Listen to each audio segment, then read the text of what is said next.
Dragged through fire, left here to burn alone. This is not where you break, this is where you harden. First you suffer, then you steal yourself, and only then you rise. You thought this pain came to defeat you. It came as a battle cry, a war drum beating in the dark, a fist against the gate inside. Wake up, not for them, not for the ones who left, not for the ones who judged you,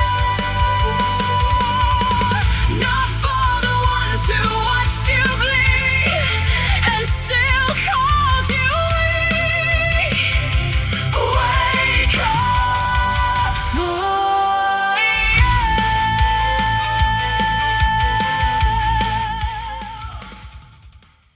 All right. Welcome back, everyone, to another Actual Play episode of Console 6. I'm your DM, Lunga. We're back for another session of Icewind Dale, Rime and Frost Maiden Campaign 2 with our wonderful players from Startplaying. Say hello, players. Hello. Hello. All right. We've had our week between sessions, and I'm sure we're ready to start playing, so let's not waste any time. Dive right into our recap. Last we left off, our party sat in the dim warmth of the Buried Treasures Inn in Bremen, a dozen unresolved leads pressing down on them. Casimir admitted he was adrift in the flood of recent events, while Rhiannon shows off the elemental lantern Danica Greensdale had given her, drawing only a dry, I'll prove it useful out of Thok. A round of ale brought for the common room loosened a traitor's tongue. Petra Van had seen Torg's caravan near Tourmaline just days past, flatly contradicting Speaker Nerith Maxilnar's claim back in Targos that they had gone to Bremen. Rhiannon declared outright she didn't trust the Speaker. Thok and Aspen urged caution without proof, but the fresher trail won out. The mention of Bryn Shander cut Aspen open again, still raw from Rex's communication. She admitted she was likely ostracized from the Order of the White Veil entirely and shut the subject down rather than dwell on it. Tense bought, Casimir flatly refusing to share one with Thok to Rhiannon's visible discomfort, and Thok offering a hollow "I don't feel much anymore" when asked about his tusks. The party set off for Tourmaline. The road brought its own small mercy. Rhiannon's lantern flared near a homesteader's house, leading them to Elva, frantic over invisible pranksters stealing her cutlery. The pranksters turned out to be a pair of Chewinga. Rhiannon knelt to their level, traded a flower from her own hair for the stolen knife, and coaxed one onto her shoulder where it stayed ever since.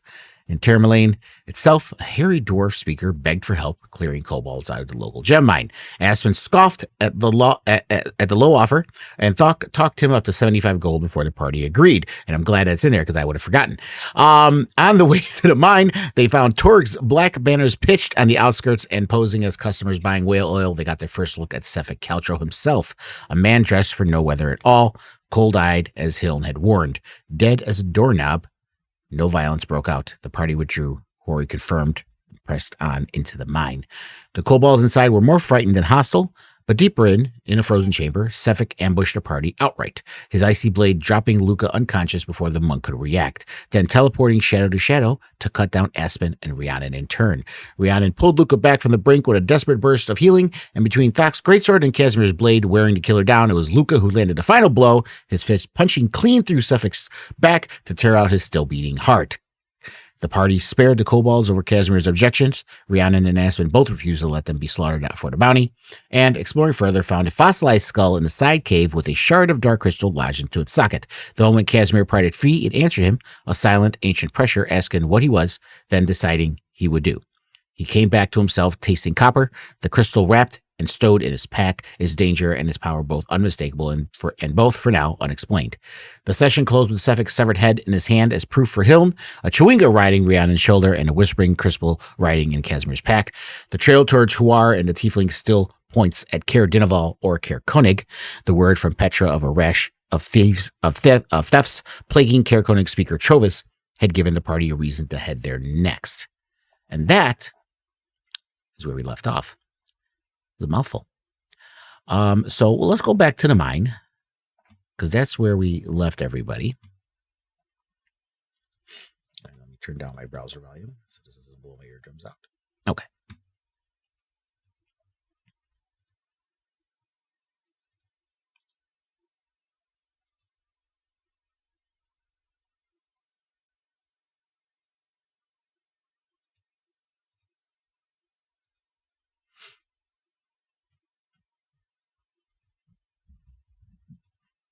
Do we notice anything different about Casimir? No. No, nothing on his face or his demeanor or anything about him. He's the same Casimir he was when you guys entered. Unless Casimir has something different to say.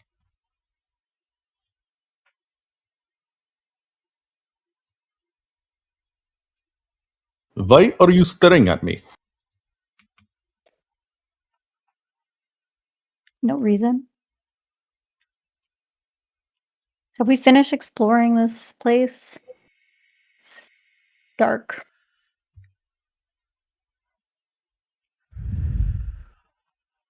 Oh, I have to mention, Rhiannon, you're encumbered again because I gave you guys all cold weather clothing, which you should have had in your inventory. So it made you overweight again. Oh no.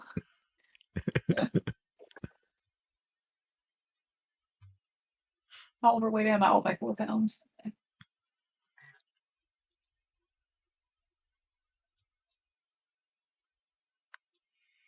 I look What else do you great. need me to carry? Can I give you my shovel? Yes. Okay. Oh, yeah. Oh, and speaking of which, to remind you, you guys did have other parts of the mine you were thinking about maybe exploring. You saw shinies, and you guys were thinking about going there as well. Indeed.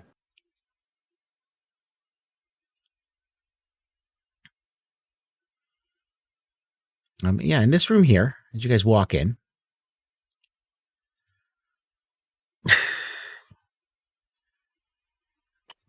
don't know why that's not showing up right. Let me scroll down.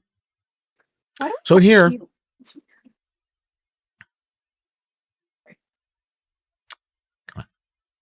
weird. sparkling geodes greet you as you enter this cavern.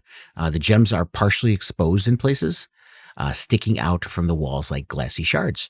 The floor rises near the eastern wall, leaving a natural ridge with stone ramps leading upwards on either end. But there's geodes along the wall. And as you guys saw throughout this mine, there was picks and stuff laying around everywhere discarded. So if someone doesn't have it, there's picks all over the place. Aspen pokes at the geode in front of her with the end of her wart pick. It looks pretty stuck in there. You do manage to scratch a few and chunks come off, and you realize there's more to mining than just touching it with your war pick, as you might break it. Have you ever worked these mines before? Or any mines? No, this is not my area of expertise. Mine either. Frankly, I'm not sure we have the time to sit here and do this. If Is you there want to give anything me else in this room? if you want to give me an investigation, Aspen, since you mentioned that for time about how we're doing it, go ahead, give me an investigation.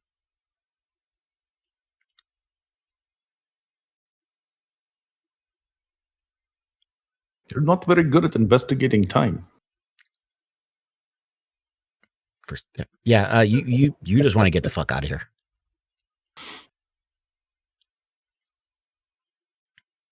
These gems look like they would not belong to us anyway.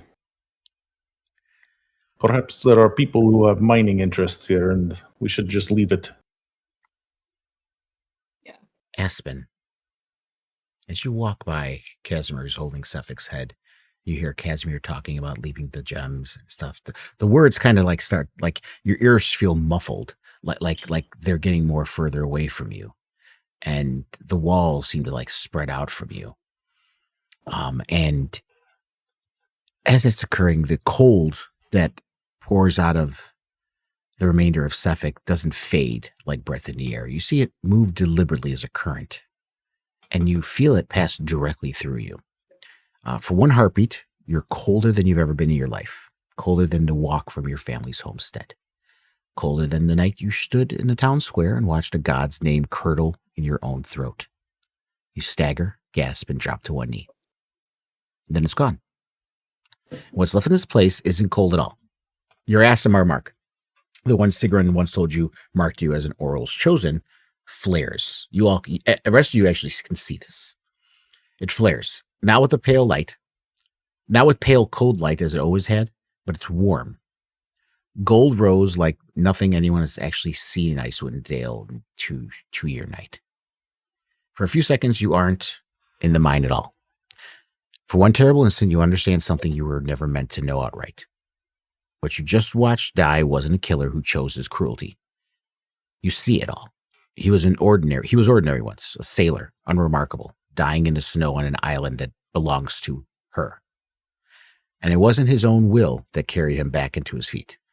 The spirit of one of Oral's own deceased frost druids climbed into what was left of him and never let go. Not blessed, not chosen, consumed.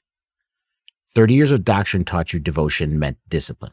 An honest goddess who never lied about the cost. Nobody ever told you the cost could be this. That total surrender doesn't have to look like a martyr's death. Sometimes it looks like breathing, still moving, and there being nothing left inside to call self. And it doesn't stop with him. The sheen shifts.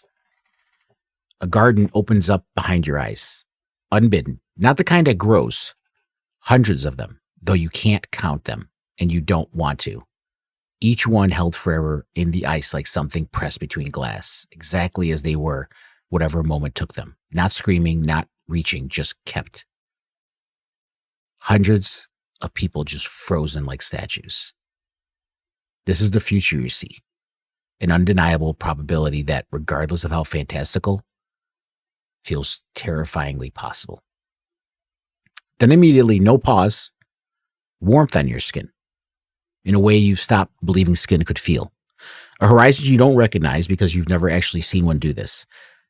The dark at the edge isn't black. It's going rose, then gold, spreading like something being deliberately, patiently opened. Not a face, not a voice, just hands. Someone's, anyone's, everyone's reaching for a door, a shutter, a gate, something that's been closed a long time and is about to not be. A sense, wordless but absolutely certain, that this has already started without you, and you are already late for it. I'll give you a moment to react to what just happened.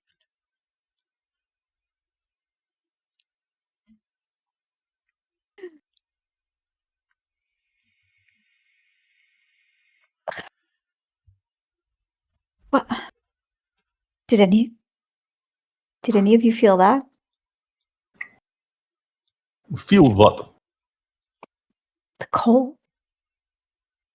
We have to save them. Save who? Save? The people, they're frozen. And the warmth. I need to get out of this. Mine. I think she's been in the cold too long. As you say that word warmth, Aspen, Rhiannon, the word, like you hear all the other words, and then the word warmth almost sounds like it's coming out of a loudspeaker. It's warmth, warmth, warmth, warmth, and it grows in your ears, and you close your eyes as the sound just like reverberates in your skull. And you saw Aspen struggle and have that glow. And something in you answers it before your mind catches up. Your eyes lose focus. You drop into your trance. None of the usual ceremony of settling into it, and nowhere near the usual 4 hours, maybe a minute, maybe less. It's not winter. Not for the first time and then longer you can measure in the last, since you've been out here especially. Not winter. The world you're standing in is running loud with meltwater. Every sound, the sound of something locked in ice finally being allowed to move again. Green pushes up wherever the snow used to be. Too fast to be natural, too eager to be anything but relief given shape. And at the center of it, where the light is strongest, Aspen stands with her back to a sun just cresting the horizon. You can't see her face, just her outline. Burning gold at every edge, and the whole scene seems to be rearranging itself around her, like it's been waiting for exactly this moment. You don't hear a voice, you don't need one. Something in you that's been curled up tight and cold for longer than you knew finally uncurls. The cold you've been carrying for months, the frost that's lived under your skin since before you can properly measure it, the way winter never fully leaves an Eladrin who's settled into it, doesn't fade on its own the way it usually would. Weighed and chosen at the end of a long rest. It's pulled out of you. Fast. like something yanked instead of eased. And for one strange moment, that absence aches in a way that has nothing to do with pain. The warmth rushes in to fill the space that's left, and it isn't gentle either. Whatever's happening to Aspen has reached past her and taken hold of you, and you don't get any say in when it starts or how quickly it finishes. And your body shifts into your spring form. And the rest of you all see this transformation happen almost instantaneously.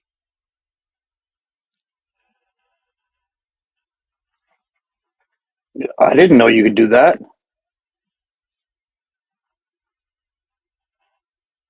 I can, but not normally like this. Rhiannon? I Did you don't feel know it what's too? happening. I did. And I've never felt anything like that.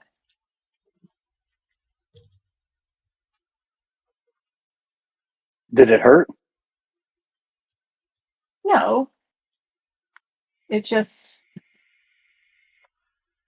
it was weird to not have that control.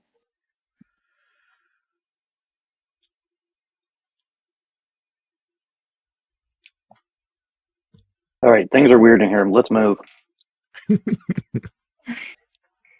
Perhaps you are experiencing spirits trying to talk to you. It's a pretty common occurrence where I come from. You're not far off. I saw Cephik. Did you see anything?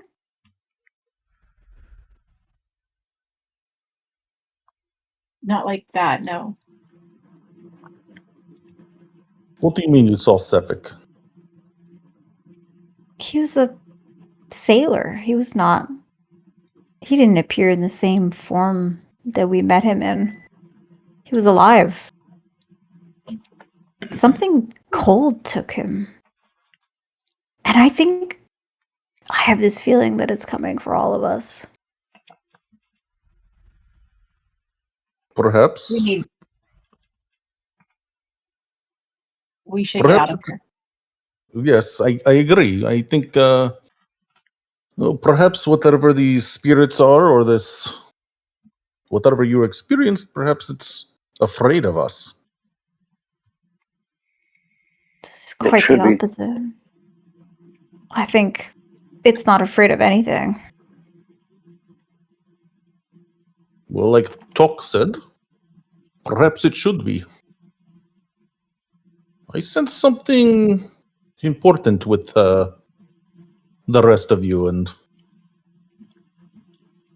I don't know. Just something tells me that something is going to be changing here for the north. For the Dale.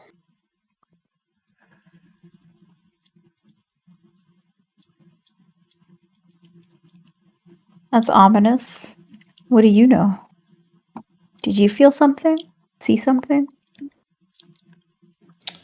My whole life I have experienced what you are experiencing. It's been a common occurrence for me. They say that when I was born, I was joined or marked by a Kori spirit. And I do not know why, and I do not know what its intentions are for me, but I know it's not evil. And it has well, let's just say it has changed my life, some for the better and some for the worse. But we are taught in Rashaman that the spirits always bring change. I can only hope that whatever you're experiencing is change for the good.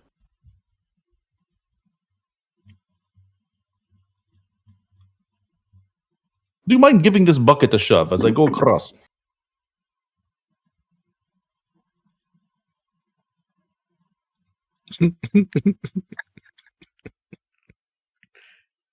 I love that transition.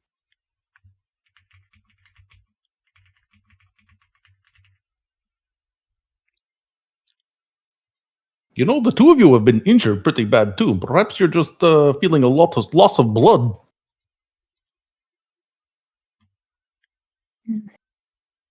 It didn't feel like this.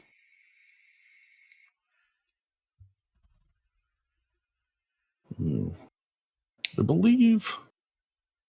Have we searched everything up here? I think we did, right? Or down here? I mean.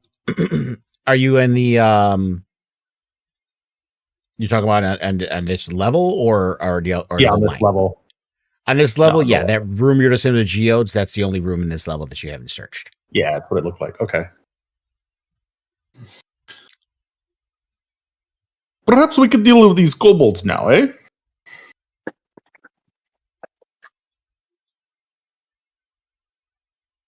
Oh, son of a biscuit.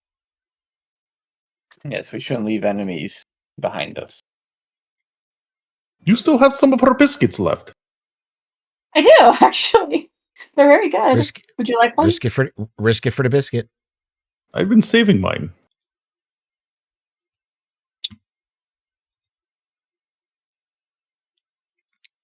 The kobolds all turn to you eagerly as you arrive.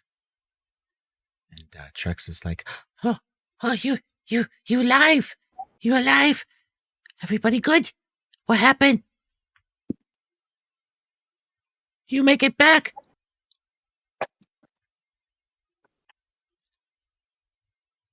We were Is there a attacked. reason? Is there a reason you did not warn us that there was another person down here? We warned you there were scary things down there, and one of our friends didn't come back. I don't know how much more warning you wanted. I believe this person we encountered would have had to have walked by you all. Have you not been here the whole time? Oh, we felt cold. We hide.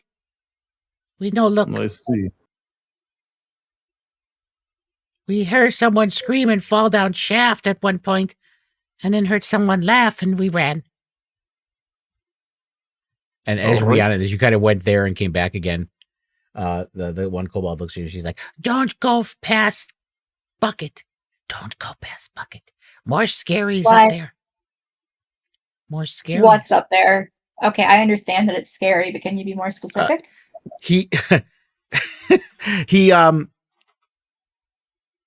he just looks at you and he pantomimes it because he doesn't have the words, and he does this movement to look like he's like floating, and then waves his fingers and hands around like some kind of flowing thing under it, like tentacles or something. And is it in the well or it's past the well? It hides past Bucket. The bucket he's talking about is the lift that you guys came down this level with, right over here around the corner. Oh, he's talking- is that why you guys were trying to cut the walkway as we were trying to cross it? Mm-hmm. No, they were just trying to kill us. No. Are you lying? Are you lying to me? Were you trying to kill us? Well, we were trying to kill any dangers. We did not know you specifically. Not everyone is a danger.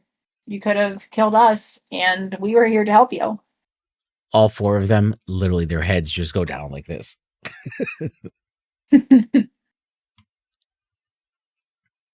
Falk, would you like to come look at this bucket? I'm gonna need this kobold to step back. Perfect. He stepped way away. Thank you. It's over here. Listen, start packing your things, kobolds. We'll be relocating you out of here very soon. Packing? You see them grab scraps of like moldy food, and that's like literally it. That's all they have. There's like nothing else. Where we go? Not here. Ree, you said to go past the bucket. I don't know. He said near the bucket and described it. I am standing back. Alright. He it's said don't scary. go past the bucket. Don't go past Yeah, the we bucket. came down the bucket. So. Oh, okay. I thought about this. Okay, so Okay, if you're gonna should we go there, wait? Casimir, you're going past it. So, first, give me a stealth check. Very, very stealthy with my glow stick sword. Stealth.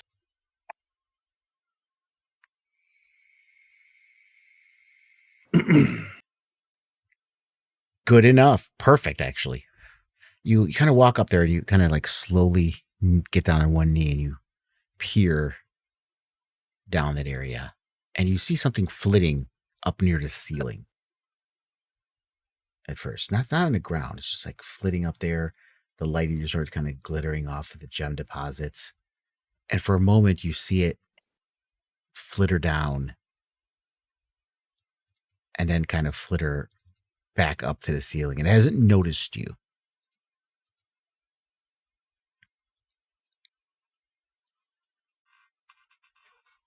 There appears to be some kind of gross monster. It has tentacles, kill it. It does have tentacles. Wait. Maybe you guys should befriend it and ask it, what it's doing in these mines and become best buds. You can't assume just because it looks scary that it's evil.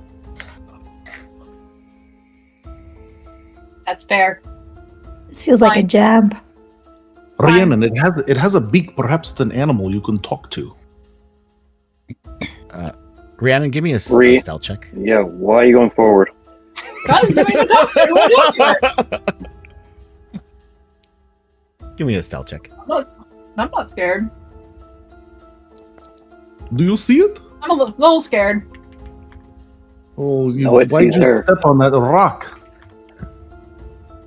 Maybe next time you yeah, won't you learn to literally step on a rock and it slips out from under your foot and you feel it roll over here and then bounce off the wall and go off this ledge over here and just tink. You're basically fool of a took as this thing goes clanking and echoing throughout the whole place. I believe the miners make less noise. And this thing suddenly turns and looks at you. Casimir, you go ahead and give me a history or nature with advantage. History or nature, the same.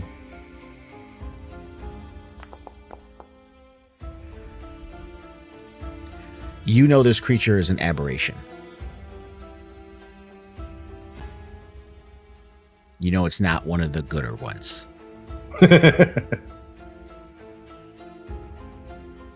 May I kill this thing? It's already coming at you since Rhiannon kicked a rock down the wall. Yeah. So we're going into an encounter. You know, the kobolds Rhiannon, tried watch to out. tell you not to go there. They did. They did. They were nice kobolds and tried to help us. Yes. Yeah, they're the best. I love them. They did try to help, in all fairness. I know. I know.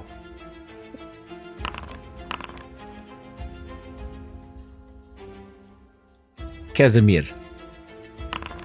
Thank My you. apologies. And you're first. Is this thing at low enough that I could? It's actually floating up. The ceiling in here is 15 feet. So it's actually right now at elevation of 15 feet, floating above. All right, I'm going to get in front of Rhiannon. And this thing is higher. This part here that goes around here. This is kind of a ramp. So when you're here, it's like 10 foot above where you're at right now. So it'll be 5 feet above you if you walk up this. Would I? Oh, okay. So Right. I'd be able to swing up at it then. Yeah. If you went up to here, you'd be able to. That's what I shall do.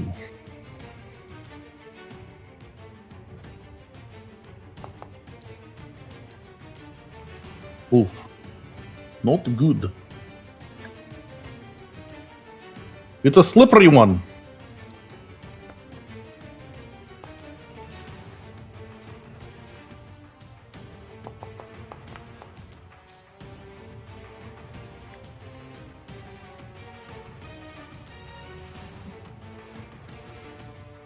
That is a hit.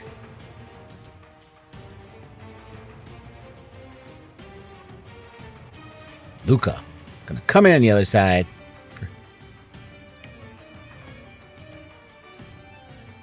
You know, Casimir, you could have helped your brother out if you went over here. It would have been a flanking.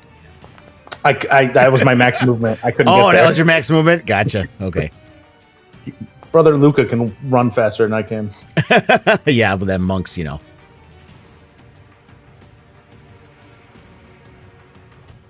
Pow pow, as he's punching up in the air at it, punching it in its ass, basically. Nat 20! Oh my god. Yeah, good job. And we will use Fury of Blows. All right. A furry of blows? Or flurry of blows? I definitely said Flurry. Okay. Oh, Never heard it of gives that. as quickly as it takes away. Nat 20 to a nat 1. Yep. And that's my turn.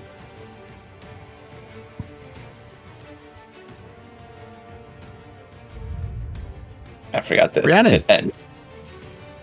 I am going to target him, and I am going to throw a little bit of fire.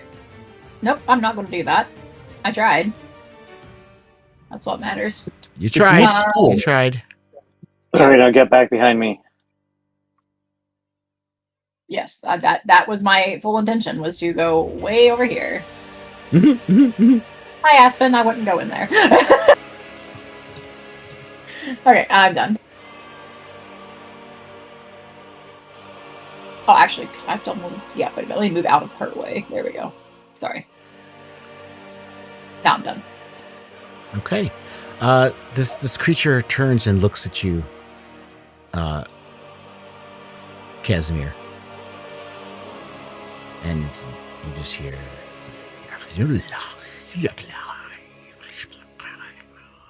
Does anyone speak deep speech?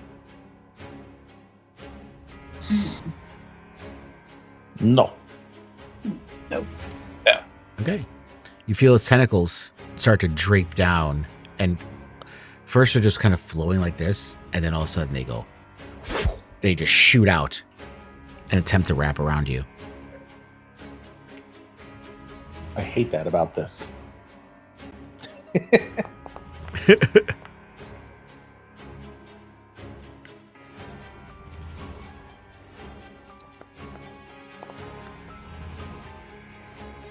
Luckily rolled a 1. But Wow. you do have the grappled condition. It's going to be an escape DC 12 from 2 of the 10 tentacles. You are also subjected to the following effect. Constitution saving throw DC 11. Failure, the target has poison condition and repeats the save at the end of each of its turn. So you need to do also a Constitution saving throw.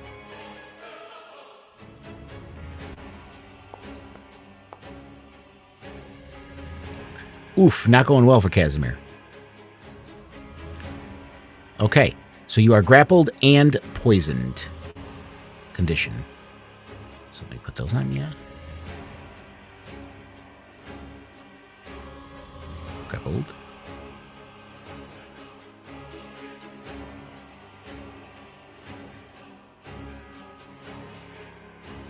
I wish they put these in alphabetical order to make things so much easier. Okay, and poisoned. And it's going to, as it's holding you, it lifts you up. Just you're not like high. Your feet are like 6-8 inches off the ground. Right. Wrapped around you, and you see its beak get close to you, and it just is looking at you with sightless eyes, and the beak rears back and comes at you.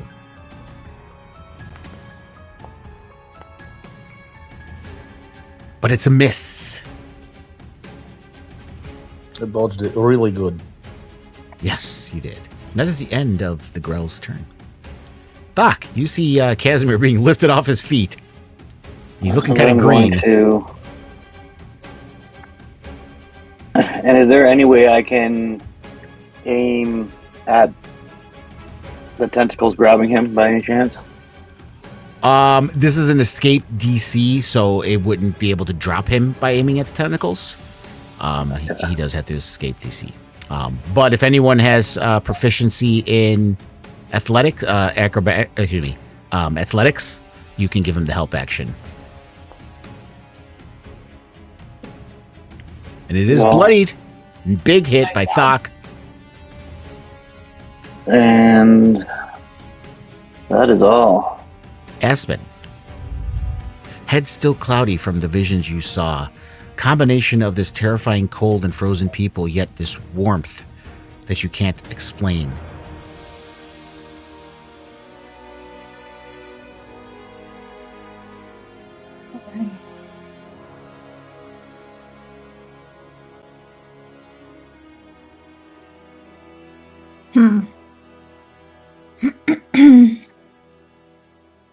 I will action dash.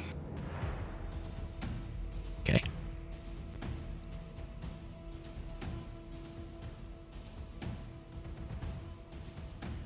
And you And can, try there not is, to block. if you want to Yep. get near it, there is a spot here. If you have enough movement to get through Luca, when you're like, you were right here originally when you came up. Yeah, you can Yep. get up there. I like that it adds it all together. So yeah, I'm exactly Yeah. at 60 feet. And Yes, you are Aspen in readies her position. war pick. Okay. Have any bonus actions you'd like to use? Uh, Assuming if you do have any, they're all clerical anyway. Yep, I think so. She just looks menacing. Okay. Casimir, it's back on you. You are grappled and poisoned. I will kill this thing. And so you do have disadvantage. There you go. It gives you automatically disadvantage on attack rolls and ability checks. All right. But that manages to hit. All right. Nice hit. The short sword gives me advantage on my next attack, so I would just roll normal now. Yeah, yeah.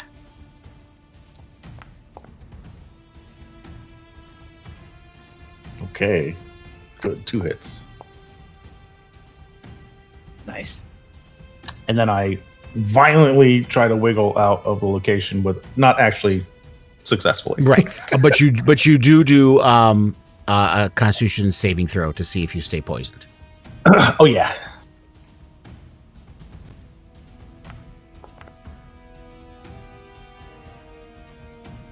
You're out of it. It was DC 11. Nice. So you feel it start to wear off from you as the sick feeling, vomity feeling you had going on subsides. Still grappled, though. Brother Luca.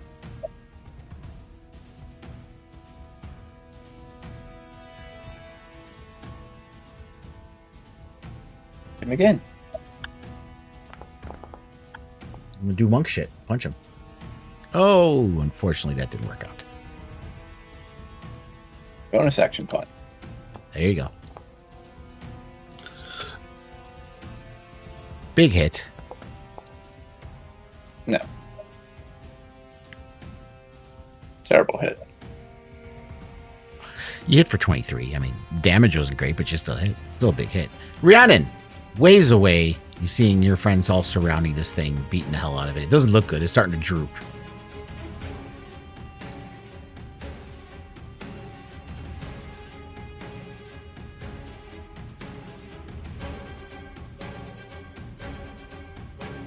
I'm gonna do the exact same thing I did before because it's all I really got. So let's try a Okay. little bit more fire. Let's see if we can. Nope, we're just not gonna hit anything. So I'm very concerned that might have hit Aspen in the face at this Listen. point. So Yeah. I mean, I did have someone do a nat 1 in the other campaign once, and he was trying to throw his thorn whip between his allies' legs. So yeah, he Yeah. got a nut shot from a thorn whip. You're just getting unlucky rolls. well, I don't think that I could create bonfire with him being off the ground, right? Like that has to be in like a space. Like I'd have to create that. Like Yeah. yeah. Okay, Yeah, it's so on the that's good. ground, 5-foot cube, so he would have to be within Okay. 5 feet of the ground. Okay, well then that's all I really had then. Thank you. You're welcome. You're welcome. Alrighty Get this here. thing off of me. So, I mean, he has. Oh yeah, he has more tentacles. So let's see. Let's do a random here. Aspen, Luca, Doc.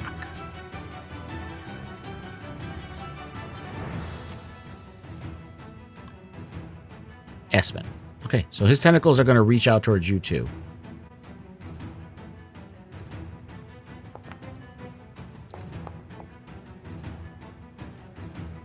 Misses. So it gives up on you, and it's gonna beak Casimir again. That's gonna She's be a built horrible like a hit too. tank. He misses. The Grek is, you could tell it's feeling the pain of everything that's going on with it right now. Thok. I raise my sword. Break it. Woohoo! Ready to fuck. Big hit. 18. It falls go. dead. Casimir drops to the ground. The tentacles loosen on it as this jellyfish-like thing just slumps and falls to the ground. He is worth every penny. Or silver Mhm. piece.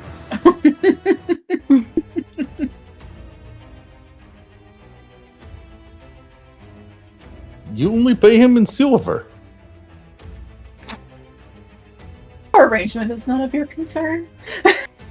Aspen, you see the continuation of this pit here that goes all the way down. There's a waterfall. No bottom in sight, as this most likely leads to the Underdark, somewhere far, far, far below. I didn't see that. Mr. Talk, you saved my life. I owe you a debt of gratitude. Don't mention it. Like, seriously. Brother Luca. Don't mention it. Brother Luca, would you like to... Luca did a great job. I already owe I know. Luca a debt of life as well. So, you know, how can he have two debts? I was going to say he wanted to see that waterfall. Like, he wanted to look at it. Oh, Rhiannon. Yeah. You're looking a little Do you red need- there. Yeah, you need some. Would you mind standing still? She's been red She's the whole like episode. leaving she's The leaving whole like a session. trail of blood behind her. That's what I've been saying. I said she's bleeding out everywhere. I could help. It's fine. I think. You appear I just- concuffed. I just stay out of the combat. It's fine. We could just take a short rest or something. That would also help.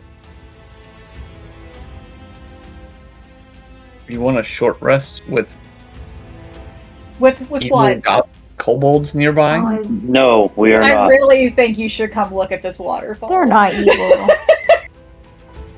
Also, I thought I had a healing kit, but I realized I switched my. Can I heal myself? I have a Origin. healing kit. Healing kits obviously help, but they're, well, medicine check is if someone's unconscious. No, not unconscious, but yeah. It's fine. But keep in mind, you guys, you're a short walk outside of Tourmaline to this gem mine. So, other than the possibility of running into something else here, there's only one level more down, where you came in. You're not that far from Tourmaline.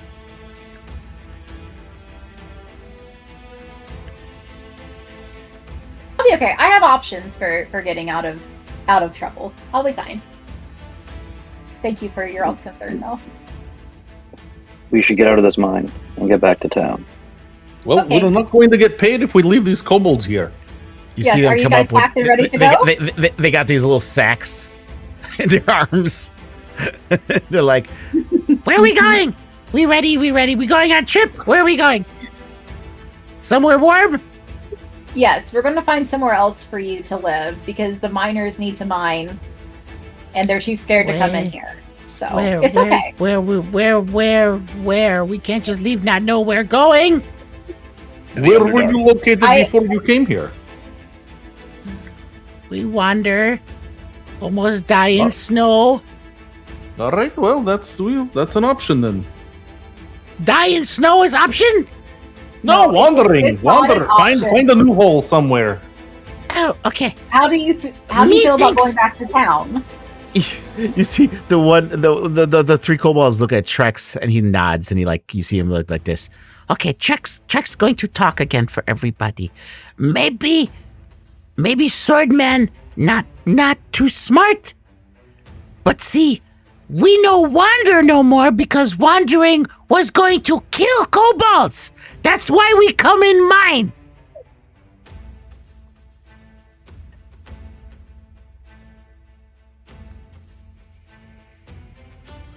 And towns no want us there. They chase us away. That's right. It was a simple job, guys.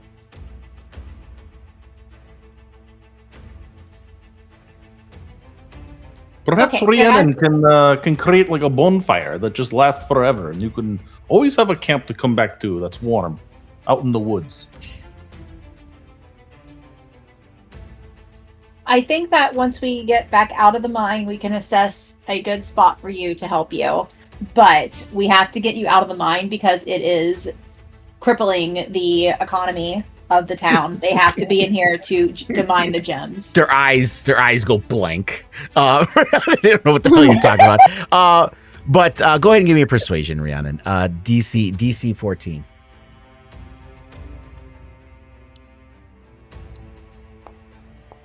That's it. I'm gonna go put my necklace on. I'm not really gonna Where's my controlling necklace? This is ridiculous. They look at you. They go, don't know all words you said, but none sounded good.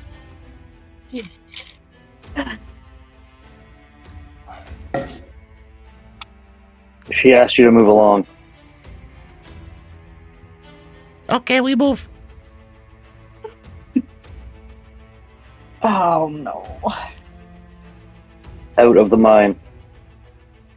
No, move out the mine. We die outside.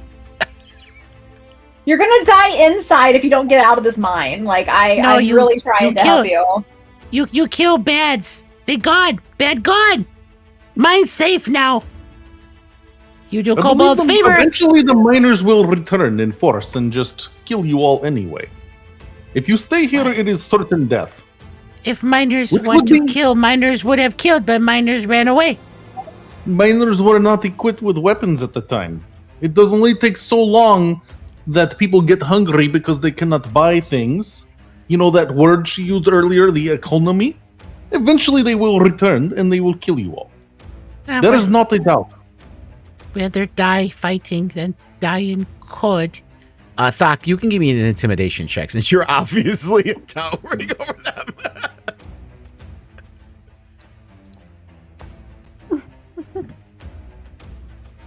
No, still not. Because that was low, I will roll against it and see. I mean, they're most likely still not going.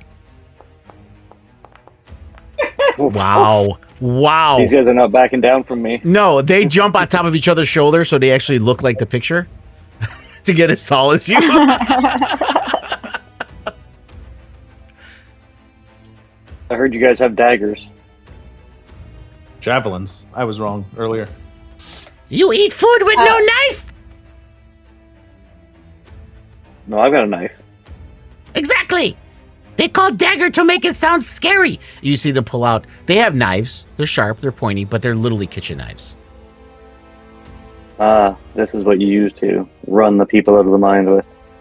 No, this is what we use to eat food. And he points at a dead rat that's on the table that they were poking. Rhiannon already went up the mine shaft. I don't want to know what happens to these kobolds, but I'm done dealing with Yeah. them. Aspen says just shakes her head. yeah. I can't stomach this. I've had enough for today.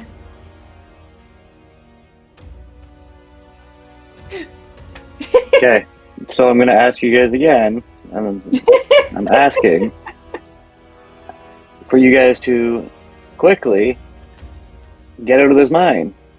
Follow Since, that lady over there.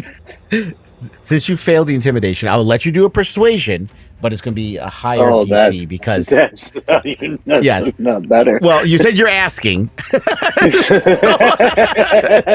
Yeah, they're not falling for it. So right. for some reason, Thok, you're not used to this. Not only they're not listening to you, they are for some reason these little 2.5 foot tall kobolds not scared of you. And they're just pissing me off. I have given opportunities for plenty of skill checks. Yep. Yeah. I'm not If you trying guys to make wanna it difficult. finish them, if you guys want to finish them, I'm not going to stop you. They're pissing me off. That's why we left you guys down there to deal with it. A voice from the beyond yells down the well. Let's braid each other's hair.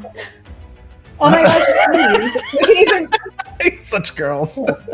Yeah. Braid each other's hair. I'll take a flower out of my hair and put it in Aspen's hair.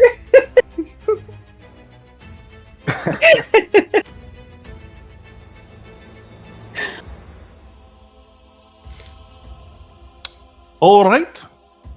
The asking time is over. I pull out my short sword as well.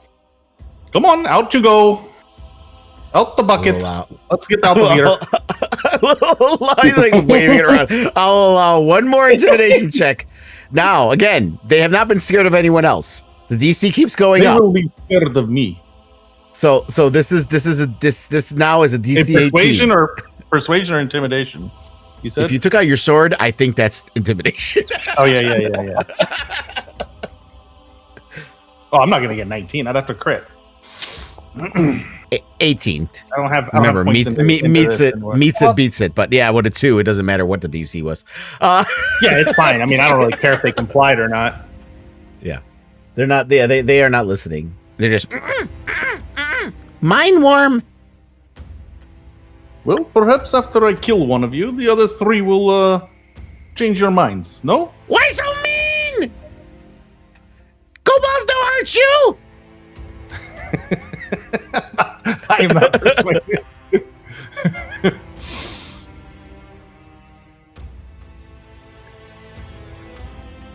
Oh, I thought this 4th one was going to run away. I was going to opportunity attack him. Well, I mean, technically, but you're not in combat. True. That is true.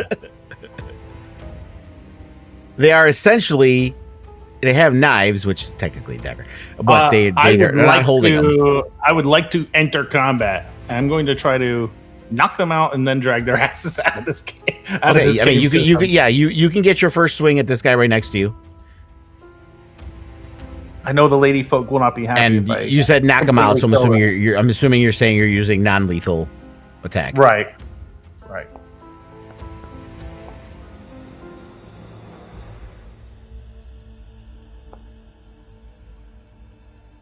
Oh, he's still standing, I think. Yep. Ah! What? As you sword version of pistol whip, you whip. He's got gashes on his forehead. The other 3 start crying. Pummel punch. You're going to take a nap now. He's unconscious. We will give him 1 hit point.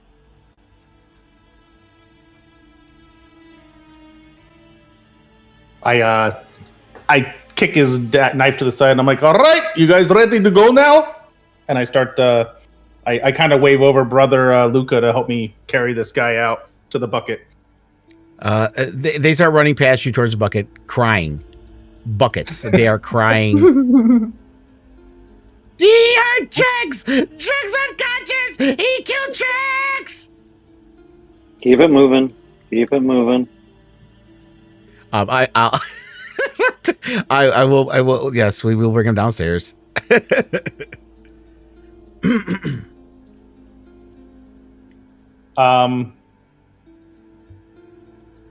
Trex was their leader. Yeah, that's the one that you knocked out. He was not. I remember in the because I rewatched all the sessions or episodes or whatever sessions. he was not being truthful. Rhiannon felt like he wasn't being truthful about something before, but no, he search was. around He wasn't. It was. He wasn't telling the that he was holding something back. yeah, that's and right. it was. that's right. And that's when you guys first met them, and they weren't telling you about the dangers in the mine, meaning Suffolk and the Grell. Right. And then they Right. did, and then he told you about it. All right, let's get this one to the bucket. Okay, we'll say you take them. If you want to go to the buckets, go ahead. Oops.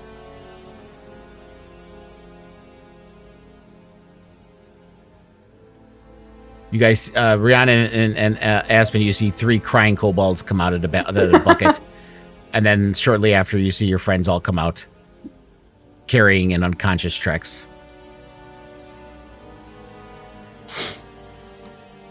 Is he okay?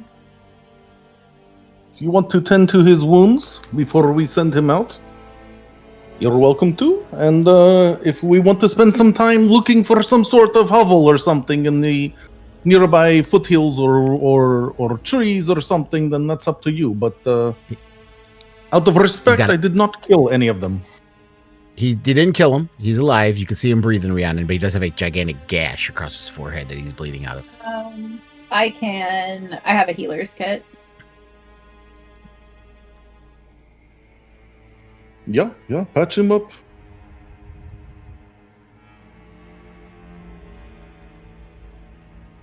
Do I just click on him, or what do you want me to roll? We'll use one of them. We'll say this one's Trex. We'll bring him down to 1 hit point. I didn't bring the other icon actually down here. I'm not proficient in healer's kits, but I am proficient in the flute, and I can always sing him a little funeral dirge if they ever return.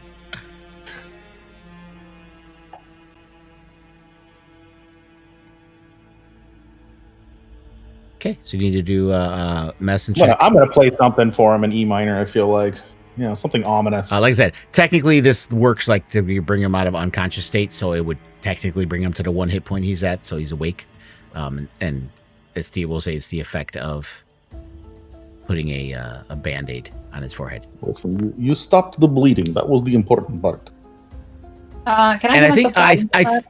I think you're on private rolls because I don't see your rolls, Rhiannon. Check in the bottom, see if it's on. Oh, Yeah, I saw it's it. asking me. Yeah, it's asking me to use guidance. Can I use guidance?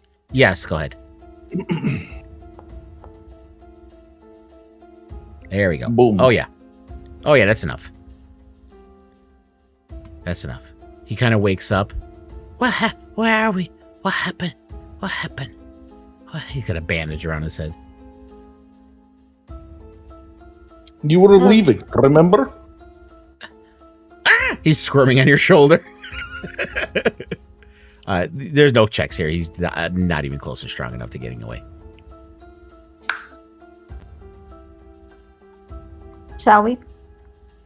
Yeah. How do we get back across this again? It's Yeah, you get there's the hole there. You guys can get across. I'm not going to make you guys actually walk the whole way out. Unless you guys want to investigate more in here. There's nothing else you're going to run into danger wise. Did you guys just want to fast travel to Tourmaline, or did you want to walk through the rest of the mine again? Well, Fast we're not travel. bringing these things to Tourmaline, right? So, did you want to try to RP that we like finding them someplace, or Yeah. or is it just presumed that we sent them out into the snow? And it's nobody leaves this situation happy, but the job is done. maybe we should have asked. I can't think of her name. Inva.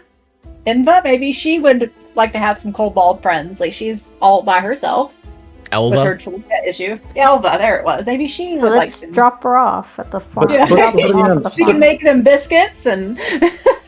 But what if we return and you find her brutally murdered in her house someday? Okay, well then just find the cave. I don't know. I'm over these kobolds though. Yes, well, kobolds, they survived in the snow before they got here, and the snow's been around for what, 2 years or something? So they'll find a place, don't worry. I gotta display the cold, harsh scene where Casimir wants to abandon them.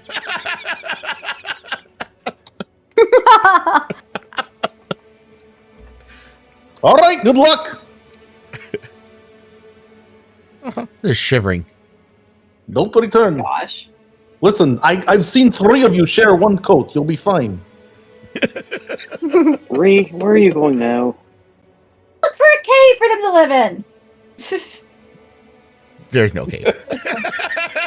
Point them to the dwarf There's mountain. snow. probably There's caves snow, up there. more snow, and some rocks. That's what you see here.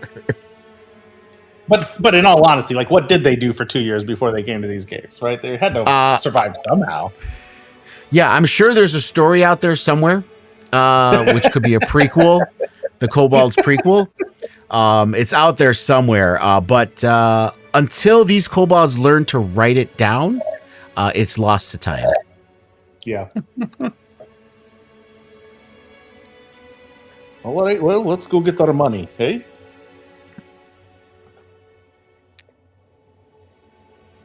I'm just waiting to hear an affirmative from the whole party. I'm ready to leave. Yeah, Ree, get back here. Let's go. You know what will really warm us all up is if we get our 50 gold and we go and buy some liquor.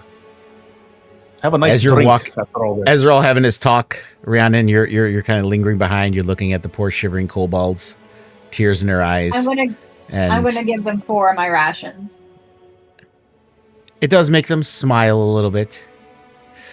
Doesn't warm them. Doesn't give them And a create a sense of bonfire for them. security. What's funny about that is there happens to be a. So, Gosh, I have an idea. Fuck. I would like to give them my tent. they do smile at that.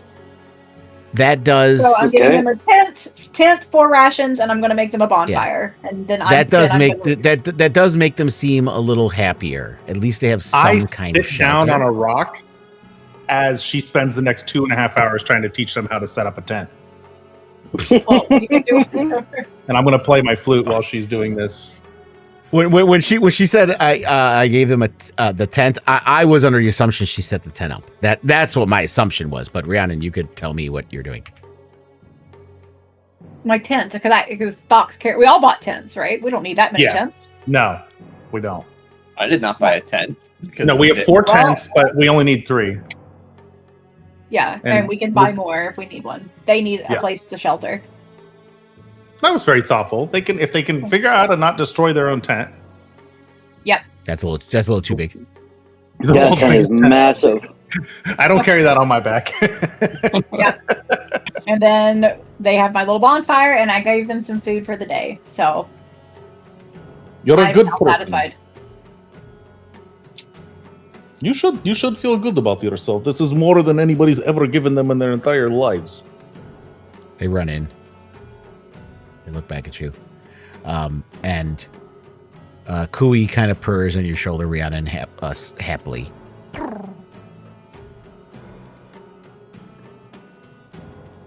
I'll just nuzzle into him a little bit. So cute. Okay. Let's So get I'm moving. assuming you guys All right, are headed yep. back to Termalane. Yes. Yes. Alrighty. Let us get paid and get a room for the night. That would be nice, wouldn't it? Don't say that in front of the kobolds. It's rude. We'll get a nice, fresh, hot stew.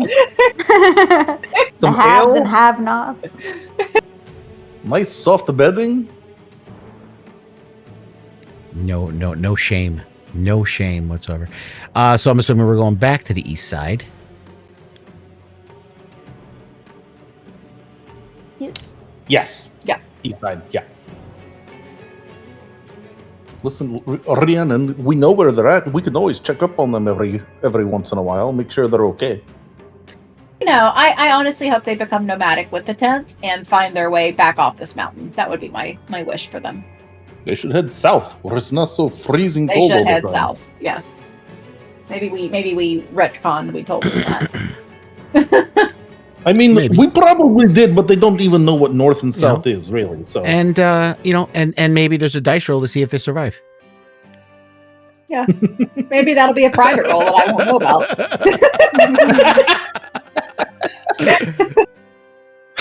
All right. You guys arrive at the east side a little bit later.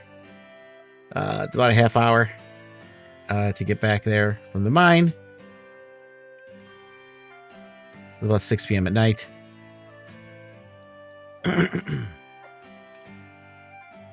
Oh, welcome back. So good to see you.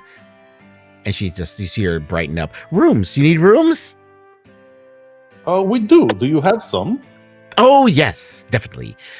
We have our lovely cottages here, as you saw downstairs, that are interconnected. You can enter from a key from the outside or travel underneath in comfort through our common rooms and stairs to each cottage. There are 2 beds per cottage, and the cottage rental, we rent them by the cottage rather than the person, since 2 people can fit in each one. The cottage for the night is 5 silver pieces each cottage.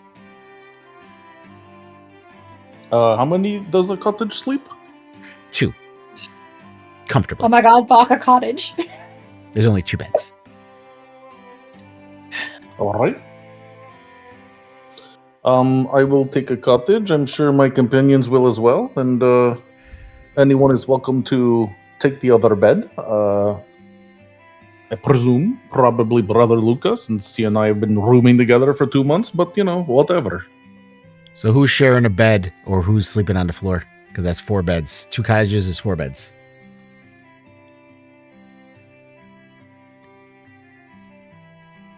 Who's the I'll one who sleep made on- the kobold bleed? We could just get a second cottage. Well, it would be a 3rd cottage. Oh. Each cottage has 2 beds. Oh, they're I single got beds. confused. I'm sorry. Yeah. Okay. I'll take the extra cottage by myself. That's rude, but sure. So these three right to the side, she gives you the keys for. Like I said, you can enter from the outside, or if you go downstairs, there's stairs that lead up to these as well.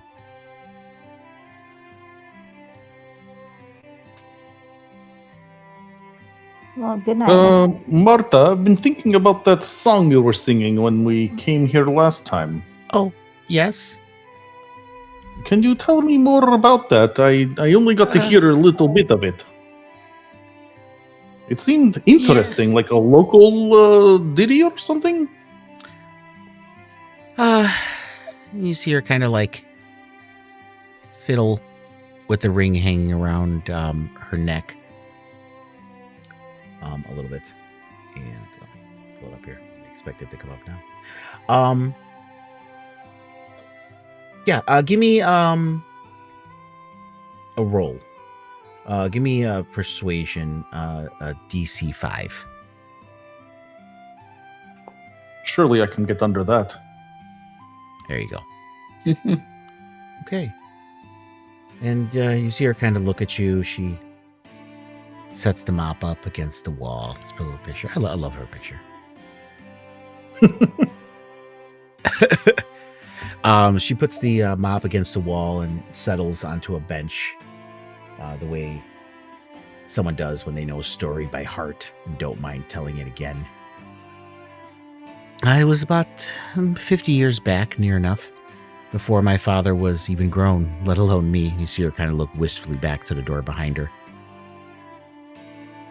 A woman came through the door one night, alone, wrapped in a cloak, the color of blood against all that white outside. My grandparents kept this place then, before it was mine. Adventurers once, the both of them. Though you'd never have known it to look at them by the time I came along. Just an old innkeeper and his wife. That's all I ever knew them as. That woman, she was frightened. Not cold frightened, mind you. Not tired frightened. The kind of frightened that makes a person keep glancing at the door like it might open on its own. My grandparents did what they always did for a frightened stranger, of course. Sat her by the fire, put a bowl in her hand, and asked nothing she didn't want to give. They didn't have coin. Didn't want to part with what coin she had. Gave them a ring instead, for the trouble. This one. She holds up the ring hanging from her chain, and she kind of touches it without quite meaning to. It wasn't an hour after that the wind came. Not weather. Weather doesn't open doors that are barred. And weather doesn't pick a person up and throw them like they're nothing. It came for her. Just her. My grandparents got between it and her. I don't know why, but I wasn't there. Only what had been told to me, and it beat them both senseless for even trying. Bought her enough time to run out into it. Nobody ever saw her again after that night. 10 towns isn't so big that a stranger just vanishes and nobody notices. But she was gone, and that was that. I don't know her name. Don't know if my parents ever did either, or if they just never said. All I've got is that song, and the ring, and the knowing that whatever came looking for her that night had wanted her bad enough to nearly kill 2 people over it.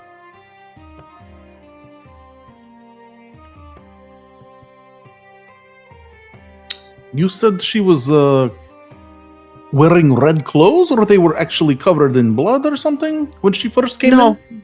just a red. It was a red cloak, fully red. I see. Cloak. I see.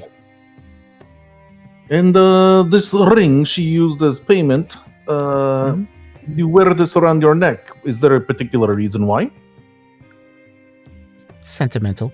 My grandparents gave it to me, and the story came with it. Oh, so sorry, I may have misunderstood. So the lady who The came woman in, paid for the room. Yeah, she paid for the room with the ring because she didn't have any money. right? But this is before Marta was born. Yes, this is when her father was like a young child. Got it. Okay. I see. Do I know? Is this like a really ornate ring around her neck, or anything in particular? I that's can special about I it? can show you. I can show you an image.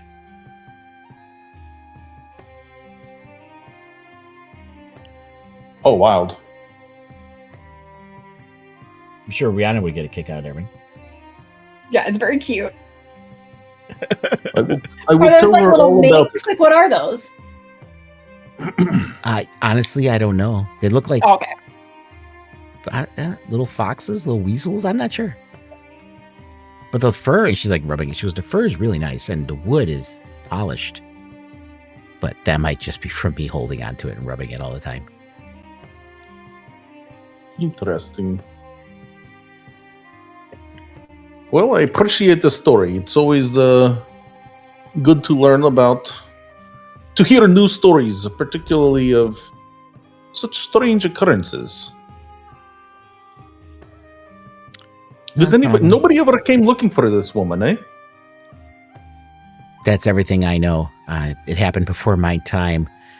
You'd have to ask my father.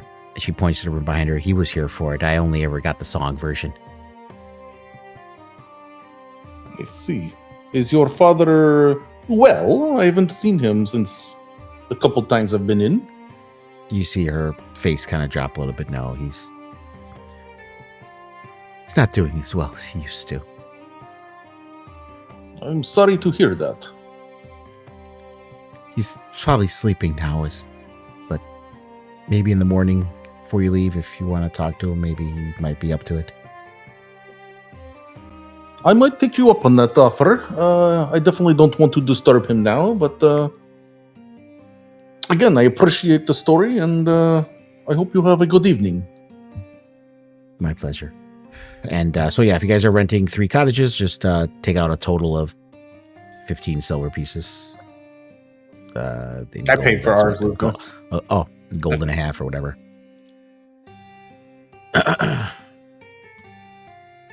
Oh, it was 15 silver pieces? It was 5 for each cottage, so it's 15 silver pieces. Oh, yeah. Got it, yeah. Okay. You're paying for everybody's, or I just paid for Lucas and I just paid the 5 silver. So. Okay. So This is somebody went downstairs already, I think. Yeah. Oh yeah, I've already ran around down there a bunch. Yeah. Like the stairs actually lead down there. I know. I was like, well, that's the first thing. I was like, what's down here? Then I got nervous because it was really dark, and then I saw someone else's character moving. So then I opened the door, like, oh, there's light. Do I see? Hey, there you are. Yes. Listen, let's get our reward. Okay. Aspen is sleeping. Should I go fetch her? No, just leave her. She's fine. I'll give you her share, and then you can give it to her when she wakes. Okay. Mr. Where's that Speaker, we have returned. Okay, where is he? Oh, you're back already. Unbelievable.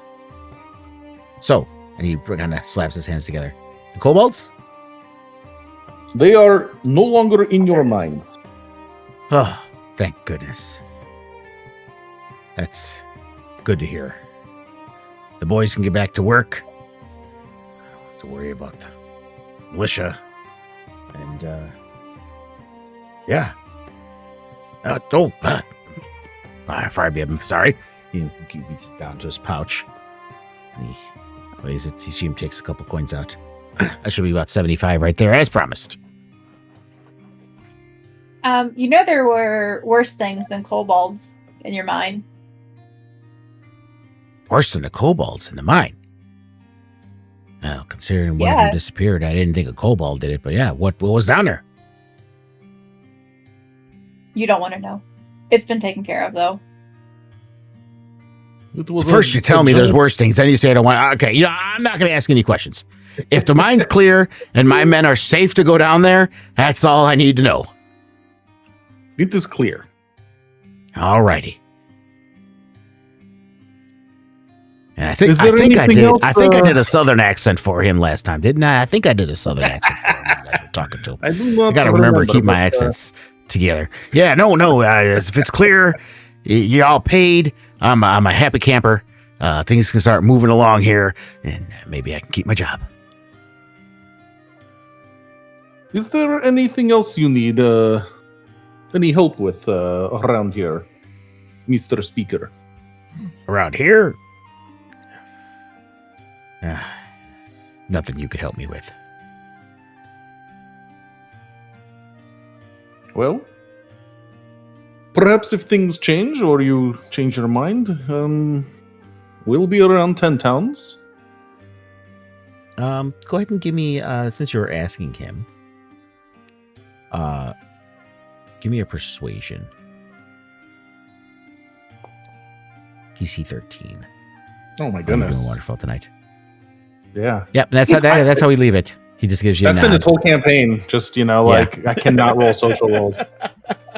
Do you also want a D20 necklace? I got it in the place that you live. I didn't remember. Sorry. So what was the reward? Did you guys 75 gold? Then Thok talked him into upping it from 50. Did you guys ever find Torgs? We did. Okay, good. I'm glad they were, you were able to take care of business. And they were still here before you found them. Yes, they have an interesting reputation around these parts. Do they not? Well, yeah. 10 Towns was built on the backs of refugees, thieves, and people who wanted to get away from the past. That's why we don't ask questions around here. Well, fair enough. When they were just outside of your town, along the northwest road, and as we were leaving, they were beginning to pack up. That sounds about right. Torgs usually never hangs around too long in one place. Like I said, do I agree with her method of business? No. I'm an honest man. But at the same time, they haven't hurt nobody here. So what am I going to say? They provide a service that some people want. Understood. Well, my fellow companions, I'm going to, if there is no other business today, return to my room and do a bit of reading before I go to sleep. Shiny new spell book. By the way, it didn't import originally, so it was in my backpack, so now I have duplicates of that stuff. Oh, I didn't see it in your backpack. I put it in there. Shit. Okay. I was wondering if I could delete the spell book and the ruby for the warband. Yeah, you can. I was looking in your inventory. I'm like, where is it? He doesn't have it. I didn't look in your bag. So yeah, you can delete the stuff that's in your Okay. regular inventory and just use the stuff you had already. All right, perfect. Yeah, I thought I was doing you a solid, but no, yeah, you had it already. Appreciate that, though. That was very nice. Yeah.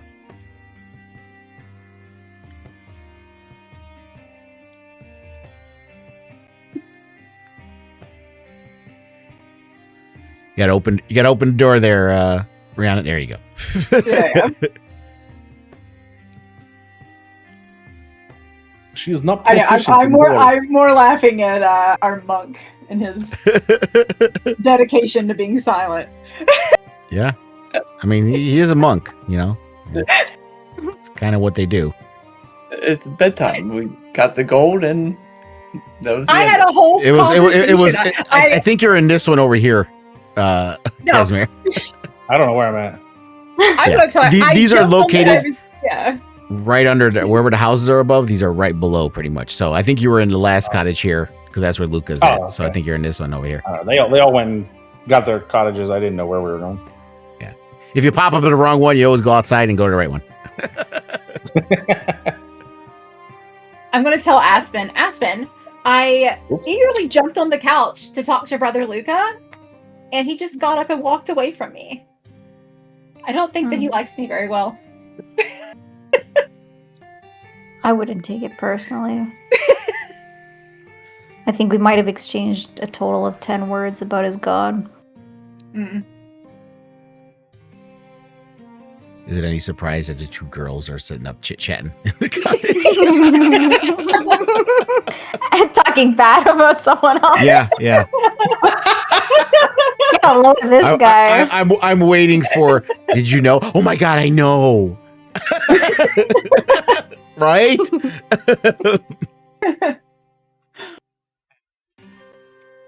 All right. Is there anything else you guys want to do for the night before you take a long rest? Don't think so. No. I mean, it's a bit early, but Is it early? What time is it? oh, you know, PM. I should have gotten some. Let's just say I went out and got some dinner from whatever nearby inn there is.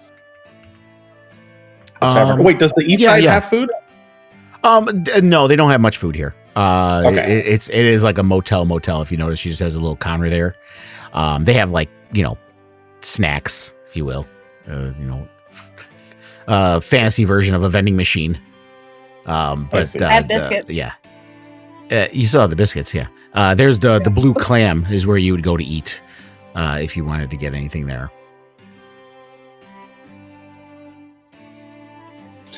All right, everybody, you would have gotten 15 gold then from the disbursement. FYI. Thank you. Thank you. Oh, Rhiannon, how And when much I do say- I owe you for the room? Nothing.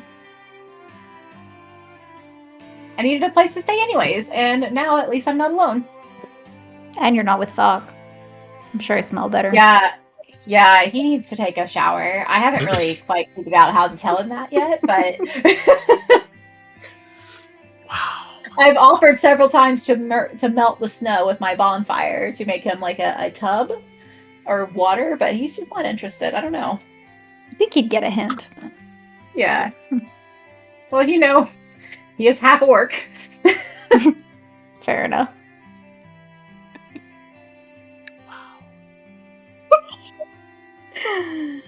Well, See you in the morning. And obviously, like I said, when I said, is there anything you want to do before we take a long rest? I didn't mean you'd be going to bed at 6 p.m. I meant you guys pass the rest of the night, and then 9, 10 o'clock or whatever you guys go to bed. I'm studying. Yeah. I'm gonna have you guys wake up at like around 7 is a normal time that I do. So technically, you can stay up till 11 p.m. and you get your 8 hours by waking up at 8. Unless people wanted to sleep in, but I'm assuming no. So yeah, go ahead and click your long rest buttons. I wanted to ask you, is there somewhere on here, or is it going to prompt you when I long rest to change my trance? Let me look at your sheet. Because it just shows my winter one now, but I haven't clicked it yet, so I just wasn't sure before I did anything. I think it'll probably. I mean, take your long rest. It might prompt you. Okay. When you click trance, it might prompt you to pick a form. That's what I was thinking, but I wasn't sure. Okay. Yeah. So click long rest first, and then click trance and see if it prompts you. If it doesn't, then you're gonna have to unfortunately do it in D&D Beyond and like re-import it. I think you might click Eladrin Season Winter to activate it, maybe. Well, that was brought in from what her current season was in D&D Beyond. Oh.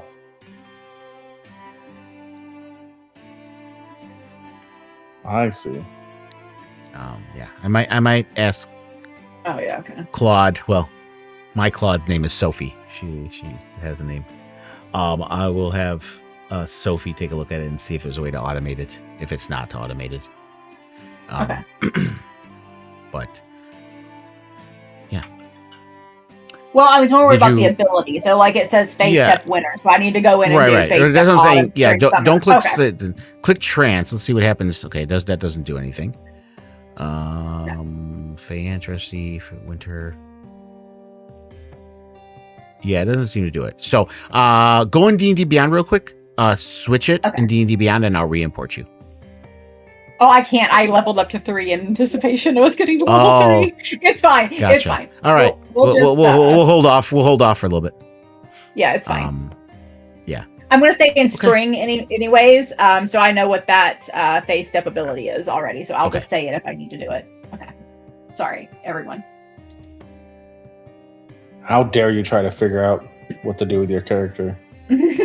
Okay, so it's about 7 a.m. the next morning. You guys wake up.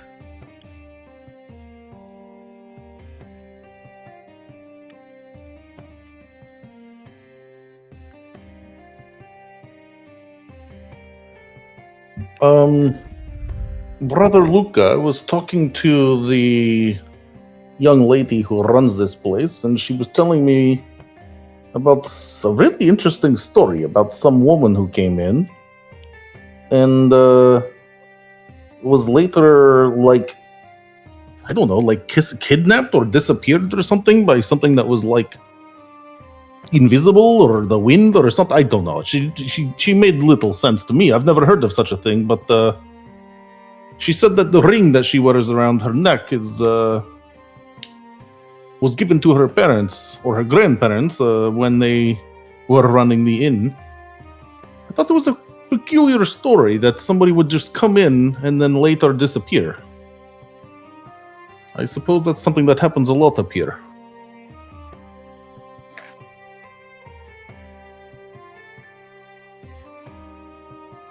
I feel like we should find out more.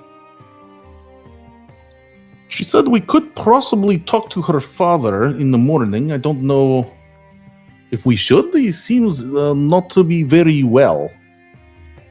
I would hate to bother him if he's, trying to rest, but she seemed to indicate that he might be up for talking in the morning. Go see where we can find him.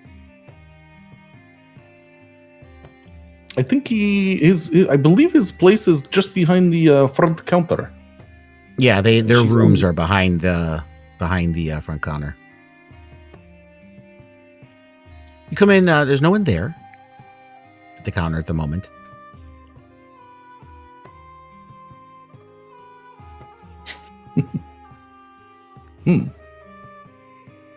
Wow! Luca just opens up the little half door, and I want to go behind the counter. There's a little bell. There is a bell? Yeah. Oh yeah. I'll ring it, not obnoxiously though. Yeah. Oh, hold on. 1 minute. I'll be there. Hold on. 1 second. 1 second. And the door opens. You see her kind of come out. Her hair's a little bit of a mess. She's like, I'm sorry. I was just tending to my father. How can I help you? Marta, I was just telling Luca about the story you told me and about that woman who came in and was attached to this ring that you wear. Mm-hmm. And I believe you said your father could possibly provide more details or information. It just seemed like an interesting story. Yeah, he But doesn't if he's seem not up too for bad. it, then don't worry about it. Well, he doesn't seem too bad this morning. Let me go ask him, see what he says. Just give me a moment. Get up. We're losing daylight. Let's go. Did you just burst in here? He did. Come on. Must be a nat 20 on that audacity check, my dude. Let's see. Do I see blankets being pulled up? Like, what the hell? Jeez. Some of us are still working on our spells. Thank you very much. This is why I don't share at 10. I'm sorry, Aspen. That's okay. She comes out. She's like, yeah, he seems in good spirits. And she opens the little door. If you want to come on in. My father's name is Clyde. Marta, if our friends come looking for us, please just let them know that where we are, if you don't mind. Sure. Dad, are you okay? With the loan? Stop fussing. Go ahead. Like, all right. And Luca, are you gonna go? Are you going with Casimir, or are you staying behind here? I'm gonna go. Okay. So as you come in here, you see Clyde is smaller than the story about him. Propped up against pillows, gone thin with age, the kind of frail that makes his voice seem too big for the body producing it. But his eyes sharpen the moment you guys come in and seemingly have questions for him. And he's like, how can I help you? Clyde, you have a wonderful daughter. You should be very proud of her. She's doing a good job running this place. I am exceedingly proud of her. She's an amazing girl. Good spirits. She spoke of you and her mother as being former adventurers of sort. Oh, she likes to exaggerate what we did. Yeah, we kind of went out there for a little while in our younger days. It's how we met, we traveling around and the wild days, the good old times, probably getting in more trouble than we needed to. But we helped some people here and there, and at least mostly here in Tourmaline, and the people here respect us for what we did. But we were nowhere near the grandeur of the companions of the hall or anything like that. We were just small time. I see, but around these parts is where you did your local cell sorting. Local, see. Yeah. Is there anything you can tell us about the 10 towns and the surrounding areas that perhaps the average local doesn't know? Maybe places you came across during your adventures? Not much. Not people who aren't from here may not know things like, down in the spine of the mountains. You got Goliaths that live up there. They make their homes up high in the peaks up there. That's one of those amazing things. Have you ever seen a Goliath? Ever? They are absolutely gigantic. I can't even explain how big they are. Have you ever seen a Goliath? I believe I have, but I did not talk to them. But I traveled very far from the far east, and I saw all sorts of interesting people in various cities. People that looked like little dragons, and people that looked like, I've seen orcs selling goods in the middle of the streets. I never would have expected. Oh, it's crazy. But I did see some big, tall people with strange colored skin, and perhaps that's what you're discussing. Oh yeah, they kind of got a grayish blue skin to them, tattoos all over them, and like I said, they're gigantic, 7 feet tall. They say they have giant's blood in them. Indeed. That is very interesting. Yeah. Well, I don't want to keep you other very thing- long. I did. Yes. I have heard about this. Is an old story, old as the time. But the fishers there around Bremen, they talk about a monster that lives there in Merdewald, and believe it or not, I find it strange that none of the other towns on the lake have been harangued, or seen this monster. But they see this. Call her Nessie. Kind of pops up out of the lake and then disappears. Indeed. And this monster has harmed fishermen or killed people? More terrorized than harmed, supposedly, by the stories. Ain't nobody ever come back and said someone went missing. I think you're more scared than anything. I see. I appreciate the information. Perhaps we'll, poke our head around in those rumors and see if there's anything to them. Listen, your daughter, before I leave, your daughter was telling me, and I was telling Mr. Brother Luca here, that she was telling us a story about some strange, mysterious woman that came in and is the bearer of the ring that she wears around her neck. But I got the feeling that she probably didn't know the whole story. It was such an intriguing story, but I was just curious if you could provide more information about it. See his eyes kind of glow as you mention it. And this is clearly a memory he's turned over many times. He's turning it over again, but doesn't seem to cost him anything he minds paying. It kind of brightens a little bit.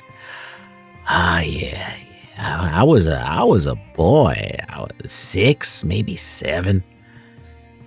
You don't keep good count of years at that age, only the things that scare you enough to remember them whole. And that night, I remember whole. That wind wasn't wind.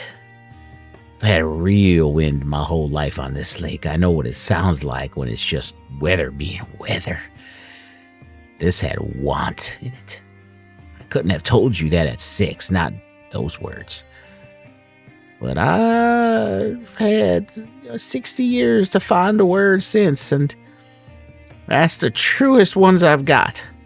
It wanted something. Wanted her. Specifically. The way you want a thing you've been chasing a long while and finally have in sight. Like a predator. She said something to my parents right before she ran. Again, I was small and scared, half hid behind my mother's skirts. I didn't get all of it, but I got this much. Don't let it find the rest. Just that. Not the rest of what, she never said. Or if she did, I've lost it, but I've never forgotten those words once in 60 years. Whatever she was carrying, whatever she was running with, there was more of it somewhere, and she was more afraid of that being found than she was afraid of dying right there in front of us. Why do I feel I need that old Civil War music behind me right now while I'm telling this story?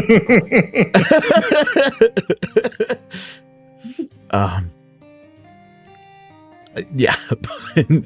And when she went, she didn't run blind. People panicking, they run any direction that isn't towards the thing chasing them. She didn't. She went right for the lake, like she knew exactly where she meant to be, towards Dinashir. I've thought on that a long time, too. A frightened woman running for her life doesn't usually know precisely where she's going. She did. I never told Marta the wind spoke, or what she said before she ran. Didn't seem a kindness giving a girl nightmares over a story that's already said enough without them. But you asked. I'm an old man who's tired of carrying it alone. Make of it what you will. That is very interesting information. I really appreciate you taking the time to entertain some strangers in your house. I just wanted to get a clarifying point. You said that the woman said don't let it find the rest before she ran off? Or was that the voice of the wind? That was her. She said that. I see, Don't let it Okay. find the rest. Those were her words. Interesting. So nobody ever... Okay, well, I appreciate it. I think... Brother Luca, can you think of anything else you would like to ask Mr. Clyde here? Yeah, I think we're pretty good.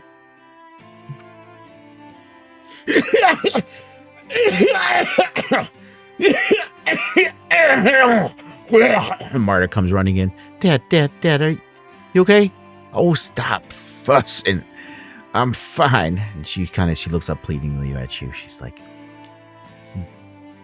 he pushes himself further than he should. He really should rest. Yes, I agree. And, Clyde, please, get some rest. And again, thank you for your time and your attention for two strangers. It was much appreciated. I only got so much time left to interact with new people. And you youngins out there are trying to do some good. I could see it in your eyes. I kind of lean next to his bed and I put my hand on his hand. And I just kind of smile and I telepathically tell him to find some rest. You deserve it. And then I squeeze his hand and turn around. His eyes close and you hear him to say, "It sounds good."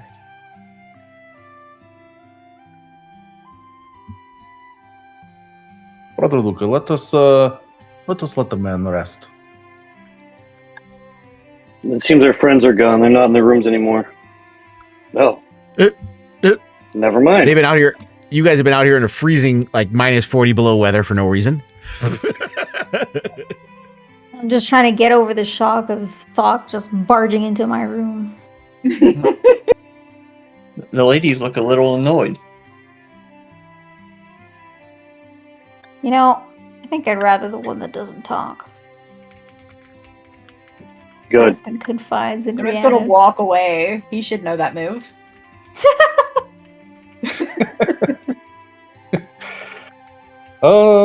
Listen, I will have an interesting story to tell you someday on the road about Marta and her father Clyde. Brother Luca and I got to meet them, and very interesting story about the woman running from some sort of invisible wind or force or spirit or something. The old man claims years and years and years ago that she ran to Dinashir, but really nobody has spoken of her since. A very strange tale. Perhaps if we're ever in that direction, it might be interesting to look around. For sure. Trying to remember You're where we telling me we've been waiting out in this cold, losing daylight, because you guys have been listening to some ghost story. Well, it's yes, basically. Aren't we all Like, running from something? Oh, I don't know what. Where are we going? I'm pulling up the map to Icewind Dale because I can't remember where Dinashir is. Or what it... Oh, Lake Dinashir.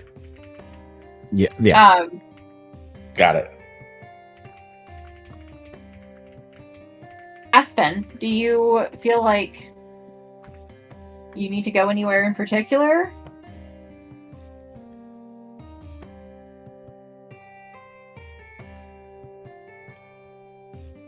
At this moment, Aspen, Yeah. you don't feel anything particular, I would say. I mean, unless you feel something that you want to add for your character. You all know where you need to go to bring back Suffolk's head. That's one thing. I thought we just did that. We didn't do that. We came to get the money No. for the kobold. Sorry. The Oh, okay. kobolds, Yeah, we yeah. should. Oh, ew, we're just walking. You just walked around with a head in your backpack. That's so weird. No, it was in your cauldron. Oh no! Your She iron couldn't pot. carry I mean. it. Your iron pot, remember? I offered It to is carry in it. your iron Yeah. cauldron, yeah. Yeah, Yeah, Aspen's oh, carrying right. it in your iron pot. No. Oh no! And I think if I recall, I said that we would pack some snow in around it. I mean, everything's so freaking cold out here. At least it'll keep it Yeah. from rotting and stinking. Put it on ice, basically. Okay, it's still weird, but okay. Let's go take that back. Yeah, let's get I- rid of this thing. I agree. I would love to return. You know do you remember how much the reward was for turning in the head? I think the reward is that we don't have a head on our person. Well, no. Hilm did offer you guys 100 gold to bring back proof Yeah. that Suffolk Yeah. has been taken care of. 100 gold seems like a risk that I'm willing to take at this point. Hopefully I don't think, run you into know- the sister. Well, we'll have to be very careful. Okay. Is there anybody in Brinshander that you know that perhaps we could stay with for the night instead of staying in a more popular type of inn or tavern, not to draw attention to ourselves? Perhaps Hilm could put us up. Yeah, I could Does she ask have a her. house there? She's got a place. See if she can take all of us. I think Thok could sleep outside. I think he would die. He's got a tent. He does have a tent, that is true. But that sort of defeats the residing in the town in secret sort of thing if we have a giant tent set up next to the street. Let's go see what You happens. guys talk a lot. All right, big fella, let's go. Big fella, let's go. Let us make haste to where we are going. All right, I think so we're you guys. Bryn Shander by Targos. Mhm. Bryn Shander by Targos. We're gonna have to. In other words, like through Targos, we're gonna have to get to Bryn Shander. No, I think here. that's where we're heading. We'll bring up the map here for you. You can go through Targos. You can also, even though it's a little more dangerous in snowshoes, you can cut across. It's only 2 miles. It'll add a little bit Oh, of I like time, that. or you can Talk go like to Targos. Stanger. Or you can go because to Targos, we're talking about 4 miles. It's about 7 miles on the road, which is half 2 miles an hour. You guys move with snowshoes? I believe. Oh, no, maybe that's with sled. Let me bring up the travel document again so I remember here exactly. It's been a while since I've had people walking.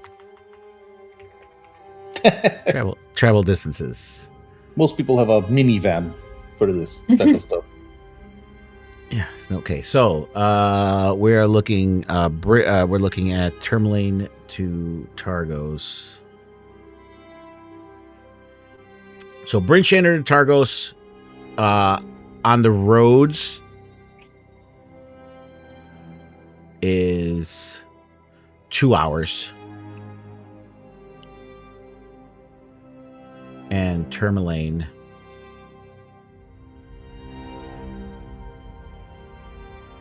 Bryn Shander Tourmaline is 7.5. So that would be 9.5 hours taking the road to Bryn Shander if you took the road the whole way. If you went to here, stopping ahead of time before Targos, that would be about, we'll say 6 hours to about here. And then 2 miles overland on foot is a half mile an hour. So it's 4 hours. So it's 10 hours. So it is a little bit faster, or a little, no, it's more. It's more. It's faster with the roads. It's a half hour faster taking the roads. Yeah. Interesting. It's rough out there in the tundra. That It's is why rough the out road. there in the That's why they never put the road there. Yeah. All right, I like that. Yeah. So So, 9.5 so hours. 9.5 hours. Did you guys want to? Were you guys gonna stop over in Targos or just pass through and continue on to Bryn Shander? I think we should get some food in Targos. Can we at least stop Yeah. for a hot lunch or something? Yeah, of course. All right, so we'll say 7.5 hours. 5, 6, 7.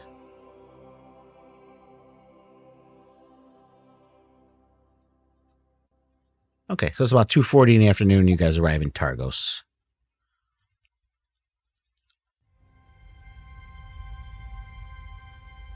How much is lunch in Targos? We'll see that in a moment. But on the road, Oh, I'm sorry. it's okay. On the road to Targos, as you guys are making your way through along the banks of Mare Dualden, ahead, where the road runs close to the lake, it's frozen shore. You guys see a sled lies half swallowed by broken ice. Its runners jutting up at the wrong angle. The ice here is thinner than it looked, thinner than anyone crossing it would have wanted. You see a woman chest deep in the water, both arms locked around a soaked, shivering dog twice her size, screaming at it to swim, just to try. A boy on the bank is screaming too, not just words, just sound, too small and too scared to do anything but watch. What do you do? I rush towards them. Yeah, me too. Aspen Alright, pulls yeah, out you- her rope. No checks for this. I'm assuming you guys are dragging her out of the water. Yes. Oh yeah. Okay, yeah. So you pull her out. Oh my God! Thank you. You do put some clients on you, but you guys are out here in the tundra, and she's soaking.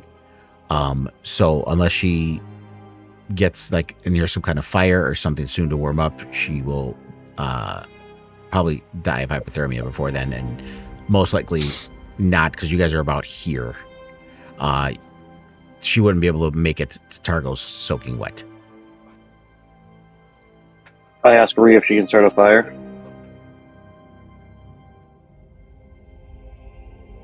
Yes, I can start a fire for sure. But I don't know how long it'll last. Tell me let's try what and you warm do. her up.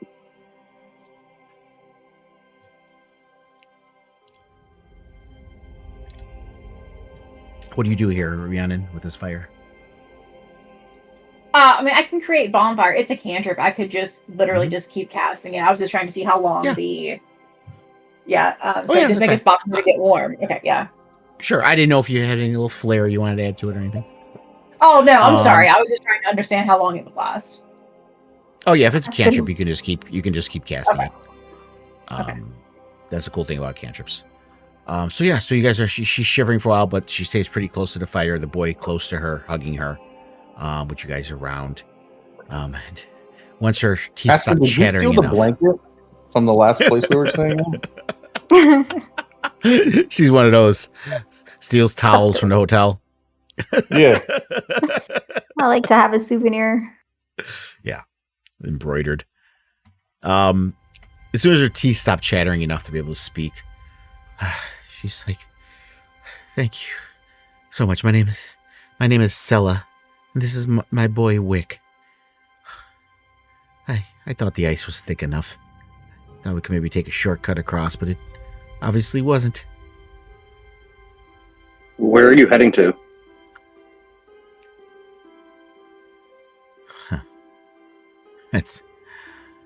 That's the funny thing, isn't it? Nope. Now, let me tell you where I came Simple from question. first. She raises an eyebrow and she looks at everybody else to see if you all have the same gruffness about you as Thok does. She's like, "Well, I guess I should start why I'm out here. It was talk before I left. A man who found a few of us dodged our draws." Ask me, you know exactly what she's talking about. Ice in his eyes, they said. Cold as the lake even in high summer. Killed 3, maybe more, and made it look like the Frost Maiden's own justice. I didn't wait around to find out if he'd come along for me next. So I got the hell out of Bryn Shander. That's why we're out here. It's just trying to make it to Tourmaline or wherever I can go just to get the hell out of there.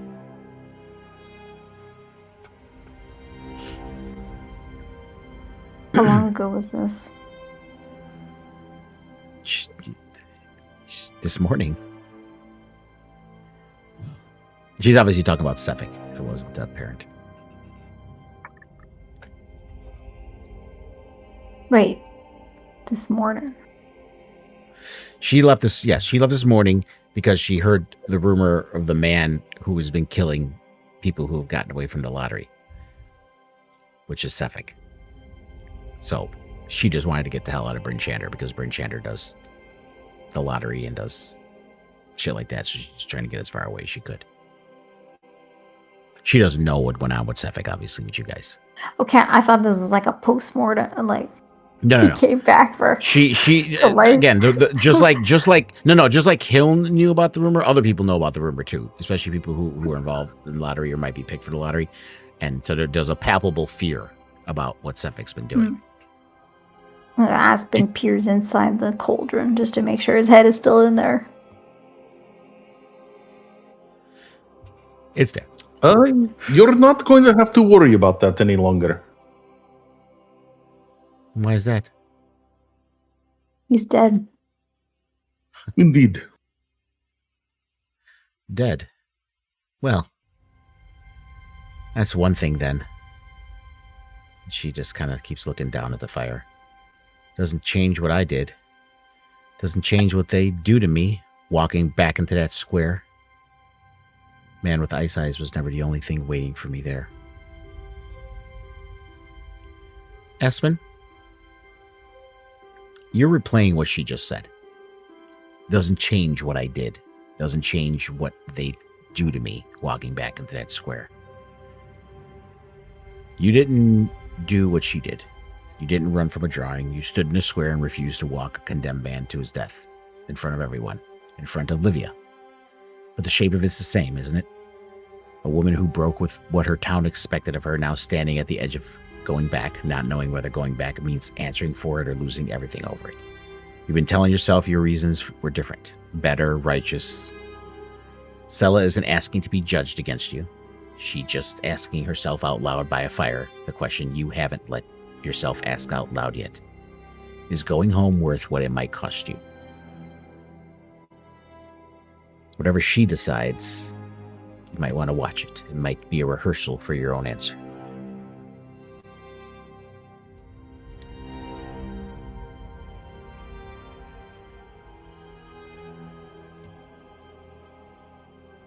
I know something of what you speak. She looks You at can't change. You're one of the guards. I remember you.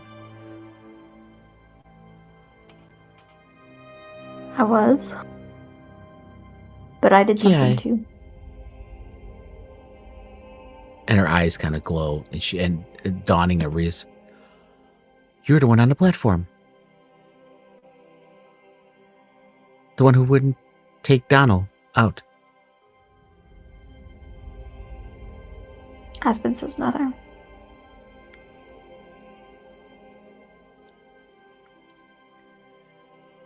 If you don't know it yet, that was incredibly brave. I ran. What you did? I don't know if I would ever have the courage to do something like that.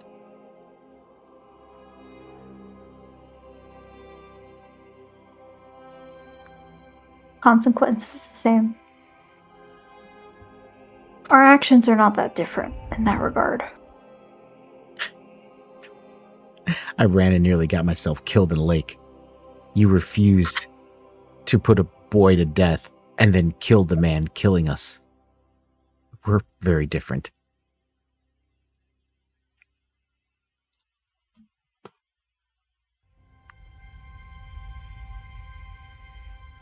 And look at you. And she looks back. You're heading in the direction I was leaving. Brave is a small word for you.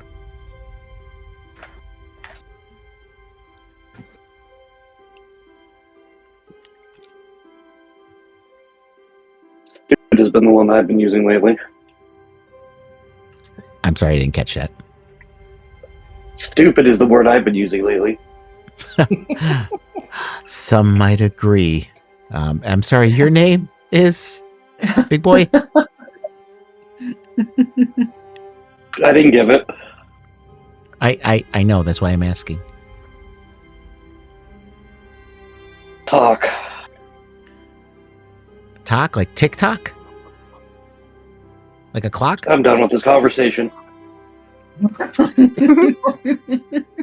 Don't mind him. You see her little boy Wick, he's like looking up at Clock, like over his eyebrows, get like closer to her. Don't worry. Harmless. He's not gonna do anything. He's just big and gruff because that's all he knows to be. And I'm glad we have Listen. him around. I helped you out of the water. She's like, last I looked, you and your friends helped me out of water, and this one gave me a fire. Well, Oh, why don't you come back with us? If I can face it, so can you. Oh, perhaps that isn't so wise. I agree. You know, Aspen, we can protect ourselves to a degree, but we're not always going to be around to protect this woman and her child. So I think it is not unwise for her to continue on to Tarmalane.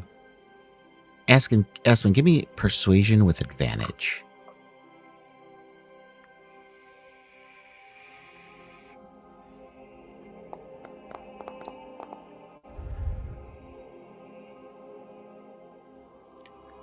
She looks at all what y'all saying, and for a moment her eyes flicker. You're just all echoing the fear that she's had inside her. But she looks at Aspen, almost in awe. She smiles. No, you know what? She's right.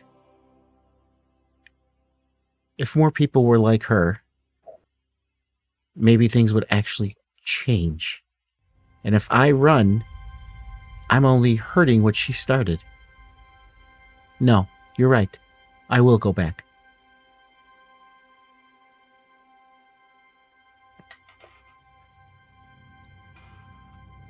We This wanna one's on stop you, this. Aspen. There's a lot on me, apparently. Look, guys, we watched those lotteries. We've seen the damages of this. If we truly want to stop this, if we want to stop the Rime, allowing these lotteries to continue is not going to be it. I will not stand by any longer.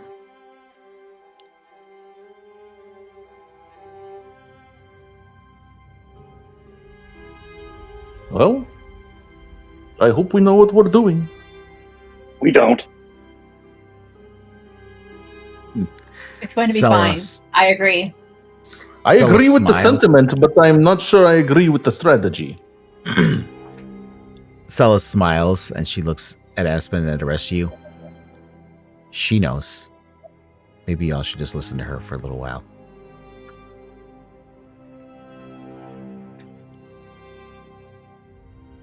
Aspen extends a hand to her. And she holds your hand back. And you see her pull out a little dagger. She's like, by the way, and she looks at Thok, I'm not completely helpless. Is that for making sandwiches? For you and your son? Oh my gosh. Just I love it. I thought I was gonna get shanked. She puts oh no, you weren't gonna get Jesus. No, she Back away. No. She puts the dagger away. She's like, yeah, you know, maybe a little green meat would do people some good. Is it a threat? I don't know. Are you scared of little old me? No. Okay, then. I just don't Guess want what? your son to grow up without a mother. Oh, come now. She looks at everyone. It's She's too like, cold is for he this." seriously considering, after pulling me from a lake, about killing me because he doesn't like my language? Listen, this he's not one for long conversations, and this has gone on longer than any conversations he's ever had before. So I think he's just I run agree. out of things to say. Well, I wasn't talking to him, was I? I was talking to her. Perhaps you could scout ahead for us. We'll start packing up here, and we can get back on the road. Want me to scout ahead? Oh, fuck. I said talk. Oh, okay. Make a Stella pact. was like confused for a minute. She's like, wait a minute. No, I still don't even know your name. You've said it like 5 times, but I keep forgetting it. Sella. Sella. Sela. Sella. I see. That's a very hard name to remember. It's so many letters. As opposed to yours. Never heard that name anywhere in the Dale.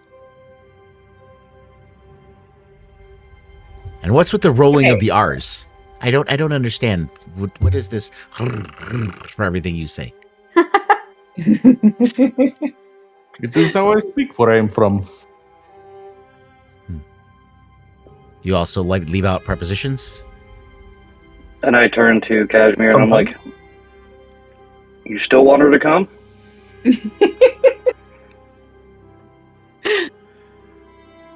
She has a strong will and a sharp tongue. She'll do fine in Bryn Shander. I'm gonna stop casting the fire until you guys start being nice to each other. No. Let's She go. has- We're packing up. We're packing up her what she has, sled or a cart or something. Yeah, she had a sled. You guys helped pull that out too from the water. She had a sled. And she did have a dog. So she actually will get there before you guys will. So That's fine. Good. you guys did take an extra half hour here helping her and warming her up. You guys help her get her sled packed up again. And she's like, well, I'll see you back in town. Indeed. And she starts making her way. And you all make your way. And you stop over in Targos, as you said you would have. There is obviously the Luskan Arms where you met Nerth. There's Three Flags Sailing, which is a kind of a boisterous tavern. A lot of fishermen and sailors go to, more to small folk go to. If you guys wanted to stop there for something to eat and something to drink. Indeed. Do I know if the shop in town can sell incense or Triglios? I mean, you can ask them. yeah. Yeah, you could stop over there and find out. Did you want to stop there first before Three Flag Sailing? No, I'm hungry. Oh, okay.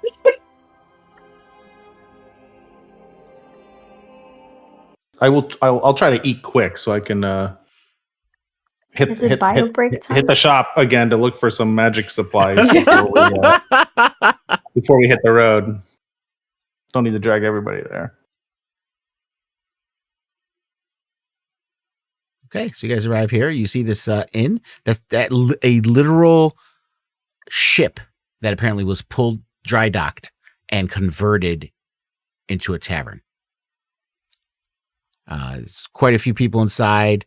There's a bard playing some music. You see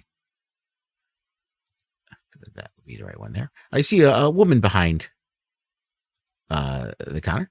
Looks pretty happy woman, and smiles as you all enter the inn. And she's like, hey, well, welcome. My name is Ethan Yarborough. Welcome to Three Flags Sailing. They call me Ma around here. Ma. Is that Ma. what you said? Yes, like mother. Ma. Interesting. Do you have anything good to eat other than Oh, knuckle Do something I? stew? excuse me. And the whole tavern goes quiet. And everyone just turns around and looks at you. The music stops playing.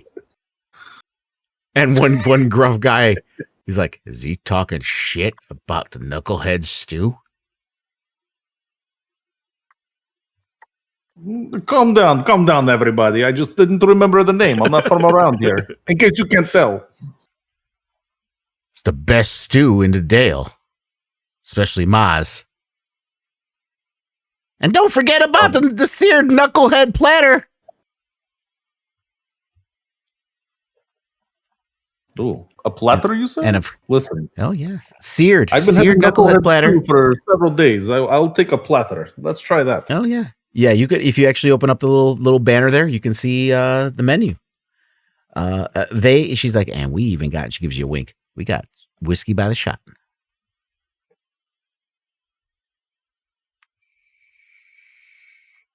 She just put out a little basket of some dark hard wheat loaf bread on the bar.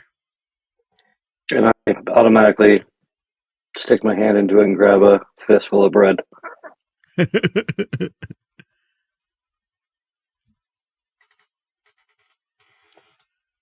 also going to try one of these knucklehead. Yeah.